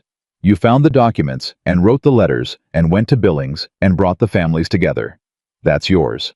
Whatever comes after, that's yours." She stood in the doorway with her back to him. "Thank you," she said. She meant it for more than Tuesday. She went to bed. She did not sleep for a long time. Sunday came, and with it the question of what Pastor Renner had decided. Eleanor sat in her usual pew. She had always sat in the same pew, third from the back on the left, since she was a girl with her father, and she was aware of the quality of attention in the room, the way you are aware of the direction of wind. People were watching, not openly. The specific sideways watching of a community that is waiting to see which way something is going to fall. Thomas had not come. She had not asked him to, and he had not offered, and both of them understood that there was a tactical logic to keeping him out of the church, while Sunday's content was still uncertain. It would have given Renner something too easy to gesture at. Pastor Renner delivered his sermon on the topic of false witness. He preached about the damage that untrue words did to communities. He preached about the responsibility of those with power to use it rightly. He preached about the difference between a person's reputation, which could be destroyed by a whisper, and a person's character, which could only be built or destroyed by the person themselves. He never said Eleanor's name. He never said Margaret's name. He did not need to. Eleanor sat in her pew and felt the room shift around her. Very slowly, the way a weather vane shifts when the wind changes direction. Each person adjusting individually privately, without announcement, but all in the same direction. After the service, 3 women Eleanor barely knew came and shook her hand. Ada Hollis was crying, which she denied vigorously when Eleanor pointed it out. Margaret Caldwell was not at the service. Eleanor drove home and sat on the porch and put her hands on her knees and let herself feel something she had not felt in a very long time. Not victory, it was too soon for that. But the particular sensation of a current changing. Of something that had been moving against her beginning slowly to move differently. Thomas came out and sat beside her without being asked. "How was it?" he said. "Better than I expected," she said. "Good." He looked out at the yard. "A letter came while you were at church, from Gideon Cross." She turned. He produced it from his shirt pocket. She opened it. Gideon Cross wrote to inform her that the Territorial Attorney General's office had formally opened an inquiry into Caldwell Holdings' lending practices across Harlow County. This was separate from and in addition to the circuit court hearing. The inquiry would likely take months to fully resolve, but its existence meant that any county court ruling in Margaret's favor would be subject to immediate review. More importantly, the Attorney General's letter to Margaret's lawyer had been sent Thursday afternoon. Margaret had known since Thursday, which meant every move Margaret had made since Thursday, the merchant boycott, the visit to the pastor, The tightening of every vice she had had been made in the full knowledge that the Attorney General was already watching. She wasn't operating from strength. She was operating from panic. Eleanor folded the letter. "She's scared," she said. "Yes," Thomas said. "Which makes her more dangerous, not less." He was right. They found out how much more dangerous on Monday morning when Eleanor went to the barn and found her barn door standing open. She had latched it the night before. She was certain of it. It was the last thing she did every night, check the barn latch, because her father had drilled it into her from childhood. The door was not forced. The latch had been lifted cleanly from outside, which meant it had been done by a person with a hand small enough to reach through the gap in the boards on the left side, which Eleanor had meant to repair and had not gotten to. Nothing inside was missing. Nothing was obviously damaged. But her 3 horses were in the wrong stalls. It was the kind of thing designed to make a person doubt themselves. Small, strange, deniable. Had she perhaps gotten confused putting them away last night? She was tired after all. She was under pressure. Perhaps she had simply put them in the wrong places. Eleanor stood in the barn and looked at those horses in their wrong stalls and felt the cold clarity of someone who has just understood exactly what is being done to them and why. Thomas appeared in his barn doorway. She pointed at the horses. He looked. He understood immediately. "She's trying to rattle you," he said. "I know." "Right before the hearing." "I know." Eleanor moved the horses back to their correct stalls with quick, deliberate movements. "It's also trespassing. It's also harassment of a party in an active circuit court proceeding." Thomas paused. "Can you prove it?" "No." She latched the last stall. "But I know what it is. And she knows I know." She turned around. "Fix that gap in the boards today. Top priority." "Already planning to," he said. He fixed it in 2 hours. Eleanor spent the rest of the day going through the documents, one final time, with the concentration of someone who was going to stand in front of a circuit judge tomorrow and could not afford to be surprised by anything. Gideon Cross arrived late Monday afternoon, driving a modest hired buggy and carrying a leather case that had clearly accompanied him through several decades of territorial courtrooms. He was the calmest person in the room, which was saying something because Thomas was also fairly calm. But Gideon Cross had the specific serenity of someone who had been in courtrooms his whole life and knew exactly how to manage the 24 hours before a significant hearing. He sat at Eleanor's kitchen table and went through everything one more time. "The key points," he said, "are simple. Original loan terms. No acceleration clause. Modified terms presented as transfer documents without borrower consent or signature. Aldous Price's sworn statement. The pattern of similar modifications across other accounts." He looked at Eleanor. "Margaret's lawyer will argue that the transfer document supersedes the original note, and that Eleanor's continued use of the property constitutes implied acceptance of the modified terms. And," Eleanor said, "and that argument has been rejected in territorial court in 1879 and 1882. I have both rulings." He sets them on the table. "Margaret Caldwell has a good lawyer. Her lawyer has a bad case. Those 2 things tend to cancel each other out." "What's her strongest move tomorrow?" Thomas asked. Cross looked at him with a slight expression of reassessment. The look of someone revising an earlier impression upward. "Her strongest move is to make Eleanor's personal character the issue rather than the documents. If she can convince the judge that Eleanor's actions, the letters the Attorney General, filing the coordinated testimony from other families, constitute a bad faith effort to obstruct a legitimate creditor, she shifts the hearing from a fraud case to a conduct case." "How does Eleanor guard against that?" Thomas asked. "By letting me do the talking," Cross said simply. "And by sitting very still and looking like exactly what she is, a woman who has done nothing wrong and is sitting in a courtroom to prove it." He looked at Eleanor. "Can you do that?" he asked. "I've been sitting still under people's judgment my entire life," Eleanor said. "I reckon I can manage one more morning." The circuit court convened in the Harlow County Meeting Hall at 9 in the morning on a Tuesday in October, and by 8:45 the room was full. Eleanor had not expected that. She had thought a few families, some officials, perhaps a reporter from the Gazette. She had not thought that half of Harlow County would show up to watch. But they were there. Farmers and merchants and women from the church auxiliary, and retired men who had nothing pressing to do, and young people who seemed to understand that something was happening that would matter. Calvin Patterson sat in the third row with his hat in his lap. Ruth Holloway sat beside him. George Hartley sat in the back with Mabel. Ada Hollis sat directly behind Eleanor's table, close enough that Eleanor could feel her presence like a warm hand on her shoulder. Thomas sat at Eleanor's right at the table. He was not her lawyer, but Gideon Cross had said that there was no rule preventing him from being there, and he was there, and that was that. Margaret Caldwell sat across the room with her lawyer, a sharp-faced man named Aldrich who had come from Billings specifically for this, and carried himself with the confidence of someone accustomed to winning. He had a better suit than Gideon Cross. He had a newer leather case. He arranged his papers with the precise movements of a man performing competence for an audience. Cross arranged nothing. He already knew where everything was. Circuit Judge Emmett Harlan was a broad-shouldered man of 60 who had the face of someone who had heard every story and believed very few of them, and who sat down and looked at the room with the settled authority of someone who had not yet decided anything and was not going to be hurried toward a decision. He opened the hearing. Aldrich went first as the creditor's representative, and he was good. Eleanor gave him that. He laid out the transfer of the note, the terms as Caldwell Holdings understood them, the basis for the acceleration clause.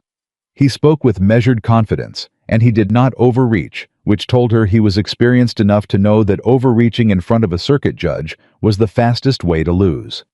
Then Gideon Cross stood up. He was 71 years old, and he moved slowly, and he had a slight tremor in his left hand that Eleanor had not noticed until right now, and none of that mattered at all, because when he spoke, the room went completely still. He laid out the original note. He laid out what it said and what it did not say. He presented Aldous Price's statement, and then he said, "Your Honor, I have also with your permission arranged for Mr. Price to be present today." A murmur went through the room. Eleanor had not known this. She turned and looked at the back of the room, and there was Aldous Price, white-haired and upright, sitting in the last row, with his hands folded in his lap. She turned back forward. Aldrich across the room had gone very still. Harlan looked at Price. He looked at Cross.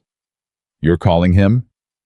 "Only if the opposing party wishes to contest his written statement," Cross said. "If they accept it as accurate, we can proceed with the documentation alone." Harlan looked at Aldrich. Aldrich turned to Margaret and said something very quietly. Margaret said something back. Aldrich turned to the judge.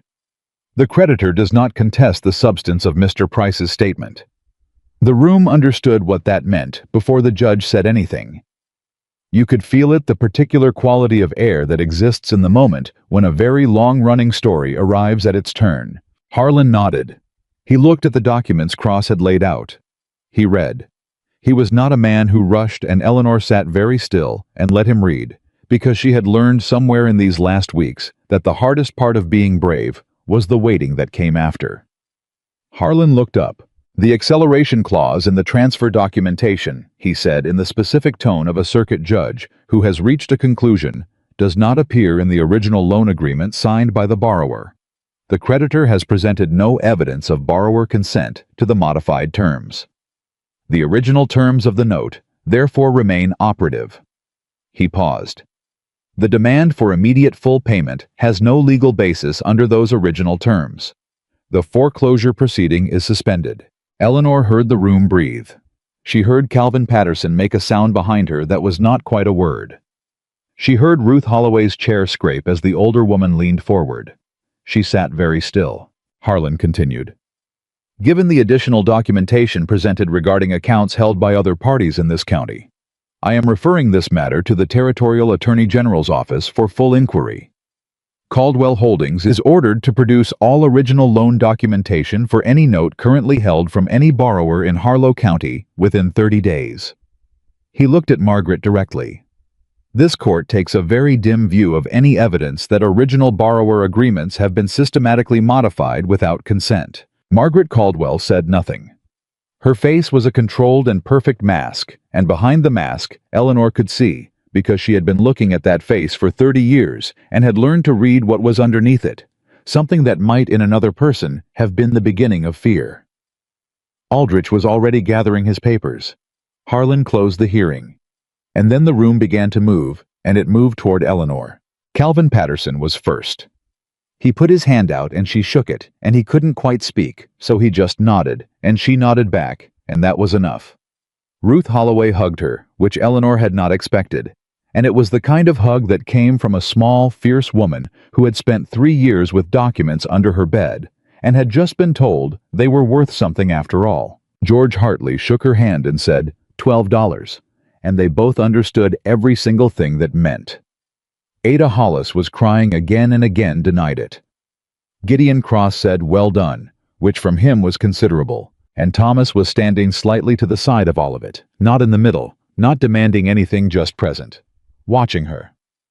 With that open expression that she had seen only in unguarded moments, the one that was not careful or contained, but simply plainly honest. She crossed to him. She stopped in front of him. We won, she said. You won, he said. We, she said. He looked at her for a moment. Something moved in his face. Eleanor, he said, and his voice was different, lower, slower, the way it got when he was saying something that mattered. There's something I've been meaning to say, since Billings, maybe before Billings. I know, she said. You know what I'm going to say. I have a reasonable idea, she said, which was almost word for word what he had said to her weeks ago about Margaret coming after her, and she saw him recognize it, and something in his face changed completely. Then maybe you should say it first, he said quietly, since you already know. The room was still full of people. People were still talking, still moving, still processing the morning's events. Nobody was paying attention to the two of them in the corner. Eleanor put her hands at her sides. She stood straight. She looked at Thomas Reed, this man who had walked through her gate with a torn jacket and a damaged hand, and had spent 2 months refusing to look at her the way the world looked at her. I think, she said carefully, that you might be the first person in my life who looked at everything this county told you about me and decided it was wrong. It was wrong, he said, and I think... She stopped, breathed. I think I'm not entirely sure what to do with that, because I've spent a very long time not expecting it. I know, he said gently. I know you have. But I think I'd like to figure it out, she said. If you're staying... Thomas looked at her. Then he said very simply, I'm staying. And Eleanor Whitaker, who had not cried in the circuit court, and had not cried in Price's kitchen, and had not cried when the judge read his decision. Eleanor Whitaker turned her face very slightly to the side for exactly 3 seconds. Then she turned back. Good, she said. The winter fence line needs work, and I can't do it alone. Thomas pressed his mouth together hard against something that was not a smile, or not only a smile. No, ma'am, he said. I reckon you can't. The winter fence line did need work. Thomas started on it the morning after the hearing, the same way he had started on the barn, systematically, without announcement, with the specific focus of a man who understood that the most important thing you could do after a significant event was return to the ordinary, and let the ordinary hold you while you found your footing again. Eleanor worked beside him. They didn't talk about what had been said in the courthouse. Not that morning, not that afternoon. There was an unspoken agreement between them that what had been said was real and would remain real without needing to be examined every hour, and that the fence needed mending, and that mending it together was its own kind of conversation. By noon, they had covered the north boundary. By late afternoon, they had started on the west. The cold had come down hard off the mountains, the kind of cold that meant business, and Eleanor's breath made small clouds in the air with every post she drove, and her hands ached in the way they always ached in October, and she was aware in a way she had not been aware before, or had not let herself be, of how close Thomas was working beside her. The particular rhythm of his movements, the way he read the fence line ahead without her having to describe it, the way he handed her things before she asked. She had always worked alone. She had told herself she preferred it. She was beginning to understand that what she had preferred was not being disappointed, which was not the same thing. That evening, Gideon Cross stopped by on his way back toward Billings. He sat at the kitchen table and drank coffee and delivered the news plainly the way Eleanor had always appreciated. "The Attorney General's office will formally open the inquiry in the next 2 weeks," he said. "Margaret's lawyer has already been in contact requesting a settlement framework. That means they know the documentation is worse than what came out today." "How much worse?" Eleanor asked. "I suspect considerably. When an operation like hers has run unchecked for 30 years, the records tend to accumulate." He wrapped both hands around his coffee cup. "She will not go to prison. I want to be honest with you about that. The standards for criminal conviction are high and her lawyer is excellent. But her ability to operate in this county, as she has been operating, that is finished." "The families who lost their land," Thomas said. "Patterson, Holloway. Restitution will be a part of any settlement negotiation. I will make that a condition." Cross looked at Eleanor. "I cannot promise how much or how soon, but I will fight for it." Eleanor nodded. "There's one more thing," Cross said, and his voice shifted into something slightly more careful. "Margaret Caldwell has retained additional counsel. She is exploring whether to file a counterclaim against you personally for defamation, specifically regarding the statements in your letter to the Gazette." The kitchen went quiet. "Can she win that?" Eleanor said. "No. Every statement in your letter was documented fact. Defamation requires false statement. She has no case." He paused. "But she can make it costly and slow and unpleasant. She can make it the kind of thing that takes 2 years and a great deal of energy to defend." He met Eleanor's eyes. "She is hoping you will accept a settlement. She drops the counterclaim, you drop the Attorney General filing." "She wants me to call off the inquiry," Eleanor said, "in exchange for clearing your debt entirely. No payment, no foreclosure, the note released." Thomas went still. Eleanor put both hands flat on the table. This was the moment. She could feel the shape of it, the particular weight of a decision that would determine not just her own life, but the lives of every family in Harlow County who had been waiting to see what the inquiry might uncover. Release the inquiry, save the ranch with certainty, and Margaret Caldwell would rebuild quietly over the next decade and do it all again to the next generation of farmers. Or hold the line and face 2 more years of legal fight with a man who was not yet her husband, but who was staying, and a ranch that was hers, but only just and no guarantee of how it ended.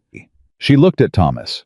He looked back at her and said nothing, because he understood absolutely that this was not his decision. She looked at Cross. "What would the inquiry likely produce?" she asked. "Based on what I've seen, evidence of systematic fraud across at minimum 12 accounts over 15 years. Possibly more. The kind of evidence that doesn't just discipline one operator, it changes how territorial courts look at private note transfers for a generation. And if I take her settlement, she survives, reduced quieter, but she or someone like her rebuilds." Cross looked at her directly. "I'm not telling you what to do, Eleanor. Your ranch is real. Your security matters. There is no shame in choosing it." Eleanor was quiet for a long moment. She thought about Calvin Patterson's face when he'd said, "I did a late thing." She thought about Ruth Holloway, with her box of documents kept under a bed for 3 years, waiting for someone to tell her they were worth something. She thought about Samuel Greer riding hard in the morning with his hat in his hands and his voice breaking over a father who had died believing he'd failed his family. She thought about a 14-year-old girl who had gone to the bank with her father and asked better questions than the adults. "Tell her no," Eleanor said. Cross looked at her for a moment with an expression that was almost pride, the kind of pride that a person earns rather than receives. "I'll send the letter tomorrow," he said. He finished his coffee. He shook Thomas's hand. He held Eleanor's for a moment longer than a handshake required and said, "Your father would have done exactly the same thing." Then he left. The kitchen was quiet for a moment after the sound of his buggy faded. Thomas said, "That was either the bravest thing you've ever done or the second bravest." "What's the first?" Eleanor said. "Staying on that ranch alone for 2 years," he said, "before I got here." She looked at him. "I'm going to need you to understand something," she said. "What I just did, turning down that settlement that is going to make the next year very hard, possibly longer. There will be legal costs. There will be continued pressure from her side. The inquiry is not a guarantee of anything. I understand that. And I need you to know that when I say I want you to stay, I'm not asking you to stay because it's easy. It isn't going to be easy. Thomas looked at her with that open, unguarded expression. Eleanor, he said, I came here with a torn jacket and 40 cents and a hand that 3/4 of this county decided made me useless. I am not here because it's easy. I have never once in my life been in a situation that was easy. He leaned forward very slightly. I am here because you are the most remarkable person I have ever met in my life, and because when I watch you fight for something, I would rather be standing next to you than anywhere else on earth. Eleanor looked at him. She did not look away. Thomas Reed, she said. Yes, ma'am. I am going to ask you something, and I need you to answer me straight. Always. She took a breath. Is the only job left on this ranch still husband? The question came out exactly as she had said it the first morning, standing in the yard with the bank letter crumpled in her pocket and this worn-down stranger asking about work. She had meant it then as a dismissal, a door slammed before anyone could try the knob. She did not mean it that way now. Thomas looked at her for a long moment. Something happened in a kind of opening, a kind of arriving. The expression of a man who has been traveling towards something for a long time and has just understood that he is there. If that job's still available, he said quietly, I'd like to apply. Eleanor held his gaze. References, she said. One retired banker who'll vouch for my honesty. A pause. One circuit judge who's seen me under pressure. One very small, fierce woman named Ruth Holloway, who told me last week that you deserved better than this county had given you, and that whoever stood by you through this was a man worth knowing. He paused again. And about 2 months of fence lines and barn beams and wagon roads in the dark. Eleanor pressed her mouth together. Your hand, she said. Still damaged. I know. I'm asking if it bothers you. The work here, it's going to be hard on it. It's been hard on it since I arrived. He looked at his right hand. Hasn't stopped me yet. No, she said. It hasn't. She stood up from the table. Thomas stood up across from her. They were on opposite sides of a kitchen table that had held her father's accounts and her debt letters and Margaret Caldwell's fraudulent documents and Aldous Price's signed statement. And now in this moment, something that had been building since a stranger had told her the beam was cracked in 2 places she hadn't reached yet. Eleanor walked around the table. She stopped in front of him. She was not a small woman. She had never been a small woman. She had spent 36 years being told that her size was the most important thing about her, the thing that overrode everything else, her capability, her intelligence, her courage, her worth. She had spent 36 years managing the way people looked at her, preparing herself for the flinch, the step back, the eyes that slid away. Thomas looked at her the way he had always looked at her. Like she was exactly who she was, and who she was exactly right. She put her hand on his chest. Just her hand. Just for a moment. He covered it with his left hand. We should probably tell someone, he said. Ada Hollis already knows, Eleanor said. She's known since the barn. He almost smiled. Does she know before or after you did? Considerably before, Eleanor admitted. He did smile then fully, and it changed his face, entirely. Took years off. It took the weight off it, left something underneath that was younger and warmer than the man who had walked through her gate. She had not seen him smile like that before. She intended to see it a great deal more. They told no one formally. They didn't need to. In a town the size of Harlow, a thing becomes known through a kind of atmospheric understanding, the way a shift in weather is felt before it's visible. By the following Sunday, the pew beside Eleanor's was occupied, and nobody commented on it because nobody needed to, and Ada Hollis sat directly behind them both and did not cry, which was frankly suspicious. The proposal itself happened on a Thursday, not a dramatic Thursday. A working Thursday, late November. Cold enough that their breath fogged in the barn while they were checking the cattle ordinary work, the kind that formed the actual texture of a life on a frontier ranch. Thomas stopped what he was doing. He looked at her across the back of a disagreeable steer who had been making both their mornings difficult. Eleanor, he said, Not now, she said, recognizing something in his tone. This steer is being a problem. The steer can wait. The steer cannot. Eleanor May Whitaker. His voice was quiet and entirely certain. I am asking you to marry me. She stopped. The steer, perhaps sensing the shift in the room's atmosphere, also stopped being a problem for a moment. In the barn, she said. I was going to wait for a better moment, and I've decided there isn't one, Thomas said. Because every moment with you is a working moment, and I don't want to ask you somewhere separate from the life we actually live. This. He gestured at the barn, at the cattle, at the cold, at all of it. This is what I'm asking to be part of. Not a Sunday version of it. The real version. Eleanor looked at him across the back of a steer in a cold Montana barn. She thought about the first morning. The beam cracked in two places she hadn't reached. The way he hadn't laughed at her. The way he had handed her things before she asked, and said nothing about the things she couldn't say yet, and cooked supper while she walked 8 miles to speak to a pastor, and waited at the gate because he needed to know she had made it back. Yes, she said. Just yes. No qualifications, no conditions, no walls. The steer resumed being a problem almost immediately, which was somehow the most appropriate possible end to that moment, and both of them started dealing with it. And Thomas was grinning in a way that made him look entirely undignified and entirely happy. And Eleanor found that she was grinning too, which was also undignified, and also she was discovering one of the best feelings she had ever had. They married in December, before the heaviest snow. Pastor Renner performed the ceremony in the church, which had the particular quality of warmth that a building gets when it is full of people who are genuinely glad to be there. Calvin Patterson attended and sat in the third row and wiped his eyes without apology. Ruth Holloway wore her best dress and said she had known it since the courthouse. Ada Hollis organized the reception with the energy of a woman who had been waiting for this specific occasion for some time. Gideon Cross came from Billings. He shook Thomas's hand and said, "Take care of her." Thomas said, "She takes care of herself. I'm just here to keep up." Cross looked at Eleanor and said, "I like him." And Eleanor said, "I know. I liked him first." Aldous Price sent a letter which Eleanor read aloud to Thomas that evening, which said simply, "Your father would have shaken his hand." That was the moment she cried. Finally, fully without apology.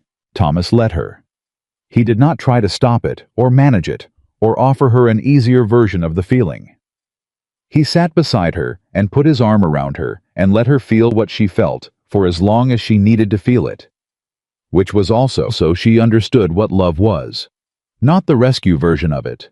The real version. The Attorney General's inquiry concluded in February. It was not everything. Gideon Cross had been honest about that from the beginning, and he was honest about it at the end. Margaret Caldwell did not go to prison. Her lawyer was too good, and the evidentiary standards were too high, and 30 years of careful operation had left enough deniability in enough places that criminal charges did not survive the full legal process. But Caldwell Holdings was dissolved by order of the territorial court. Every outstanding note held by the company was voided. Every family currently in active foreclosure proceedings was released. Every debt that could be traced to a modified original agreement. 12 families in total, more than Eleanor had known, more than even Cross had initially estimated, was cleared. The Patterson land came back to Calvin's family at assessed value, with a payment plan arranged through the newly reformed Garrison Territorial Bank, whose board had been thoroughly restructured following the inquiry. The Holloway family received a formal settlement. Ruth Holloway put the money in a bank account and took 3 days to cry privately before she started making plans. Margaret Caldwell moved to Billings. She sold her supply store to Jim Hartley, who sold it to his brother George, who operated it with a fairness and decency that made it for the first time in 40 years simply a store. The county clerk quietly resigned. A new one was appointed. And in the spring, when the Montana winter finally gave way, and the grass came back in the lower fields, and the mountains turned colors that had no business being as beautiful as they were, Eleanor and Thomas Whitaker rode the full perimeter of the 200 acres together. It took most of the day. They didn't talk for stretches of it. They didn't need to. They moved through the land that Robert Whitaker had spent 30 years building, and that Eleanor had spent 2 years holding, and that Thomas had spent the better part of a year helping to save, and they let it be what it was, theirs real permanent earned. At the north boundary where the creek bent and the 3 fallen pines had given them the timber for the barn roof, Thomas stopped his horse. He looked at the tree line. He looked at Eleanor. "Next year," he said, "this section could support another 20 head if we clear the east field." "I was thinking 25, Eleanor said. He looked at her. "The soil's better on the east side," she said. "I've been watching it for 3 years. Better drainage, better grass retention after a dry spell. 25 is conservative." Thomas looked at the field in question. 25, he agreed. She nodded. They rode on. There were hard years after that. That was the honest truth of a frontier ranch, and Eleanor had never believed in telling anything but honest truth. There were seasons where the weather turned wrong, and the yields were low, and the cattle were difficult. There were years where the money was tight enough that Eleanor went through the accounts 3 times, looking for anything she might have missed. There were arguments between her and Thomas, real ones, the kind that came from 2 stubborn people living a hard life in close proximity and caring deeply about how things were done. But there was always supper. There was always the other person at the other end of the table.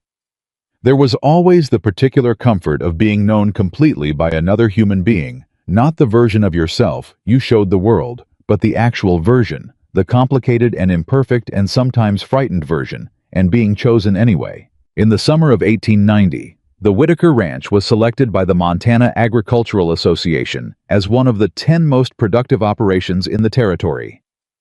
Eleanor received the letter on a Tuesday. She read it at the kitchen table. She called Thomas in from the yard. He read it. He set it down. "Huh," he said. "Huh," she said. "I thought we'd get it last year," he said. "The east field finally producing right, and the new barn structure." "Thomas," she said. "Yes, ma'am. We just got recognized as one of the best ranches in Montana." "I know." He looked at her. "I'm not surprised." She stared at him.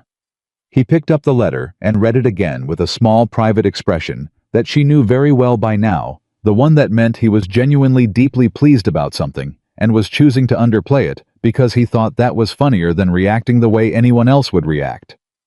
She took the letter out of his hands. She kissed him. I was still smiling when she pulled back. "Also," he said, "the east field. I should have listened to you about 25 the first time." "Yes," she said. "You should have." "Noted for future reference." 5 years of future reference, she said. "I've been noting it for 5 years, he said. "I note it every time I count the herd." People in Harlow County told the story of Eleanor Whitaker for a long time after. They told it differently, depending on who was telling it, and when some versions emphasized the legal fight, some emphasized the barn, some told by older women to younger ones, emphasized something quieter and harder to name. The way a person could spend a lifetime being told who they were and what they were worth and still find at 36 in a broken barn on a cold Montana morning that the story wasn't finished. Ruth Holloway told the story at her granddaughter's wedding in 1897, and what she said was this: "Eleanor Whitaker taught me that waiting for someone to see your value is a waste of the only life you have. You live as if you are worth seeing, and eventually the right person looks." Calvin Patterson told it to his son when the boy turned 21, and what he said was, "There was a woman on the next property over who saved our family. Not by being powerful, by refusing to stay quiet." Ada Hollis told it the way she told everything, with full emotional investment and considerable embellishment, and a core of absolute truth at the center. And the version she told was the one that spread the furthest and lasted the longest, and got closer probably to what the thing had actually been than any of the others. She said, there was a woman everyone had given up on, including herself, and a man who showed up at exactly the wrong time, which turned out to be exactly the right time. And neither of them was whole, and neither of them was easy, and the life they built was the hardest kind, the kind you have to build with your own hands every single day. But it was real, and it was theirs. And at the end of every hard day, there was another person who knew the full truth of who you were and had chosen you anyway. Ada said that was the whole story. She was right. On a January morning in 1892, with the snow heavy on the mountains, and the cattle settled in the rebuilt barn, and the accounts balanced, and the east field resting under a clean white cover that promised good things in the spring, Thomas came in from the early feeding and found Eleanor at her father's desk, writing in the account ledger, the same ledger Robert Whitaker had kept for 30 years, the same handwriting style, the same deliberate columns, the same care. He stood in the doorway and looked at her. She looked up. "Everything all right?" she asked. "Yes," he said. He stopped. "I just wanted to see you." She looked at him for a moment. "You see me every day," she said. "I know," he said. "That's the part I like." Eleanor Whitaker, who had spent 36 years being told she was not enough and had refused to believe it and had been right to refuse it, looked at her husband standing in the doorway of her father's house on a January morning in Montana, and she felt the full weight and rightness of a life that had taken everything she had to build. She turned back to the ledger. "Close the door," she said. "You're letting the cold in." He closed the door. He sat down across from her, and they went on, because going on was what they did, what they had always done, what they would always do. Two imperfect and stubborn and genuine people in a real life that asked everything of them and gave back everything that mattered. That was the ranch. That was the marriage. That was the story. And it was more than enough.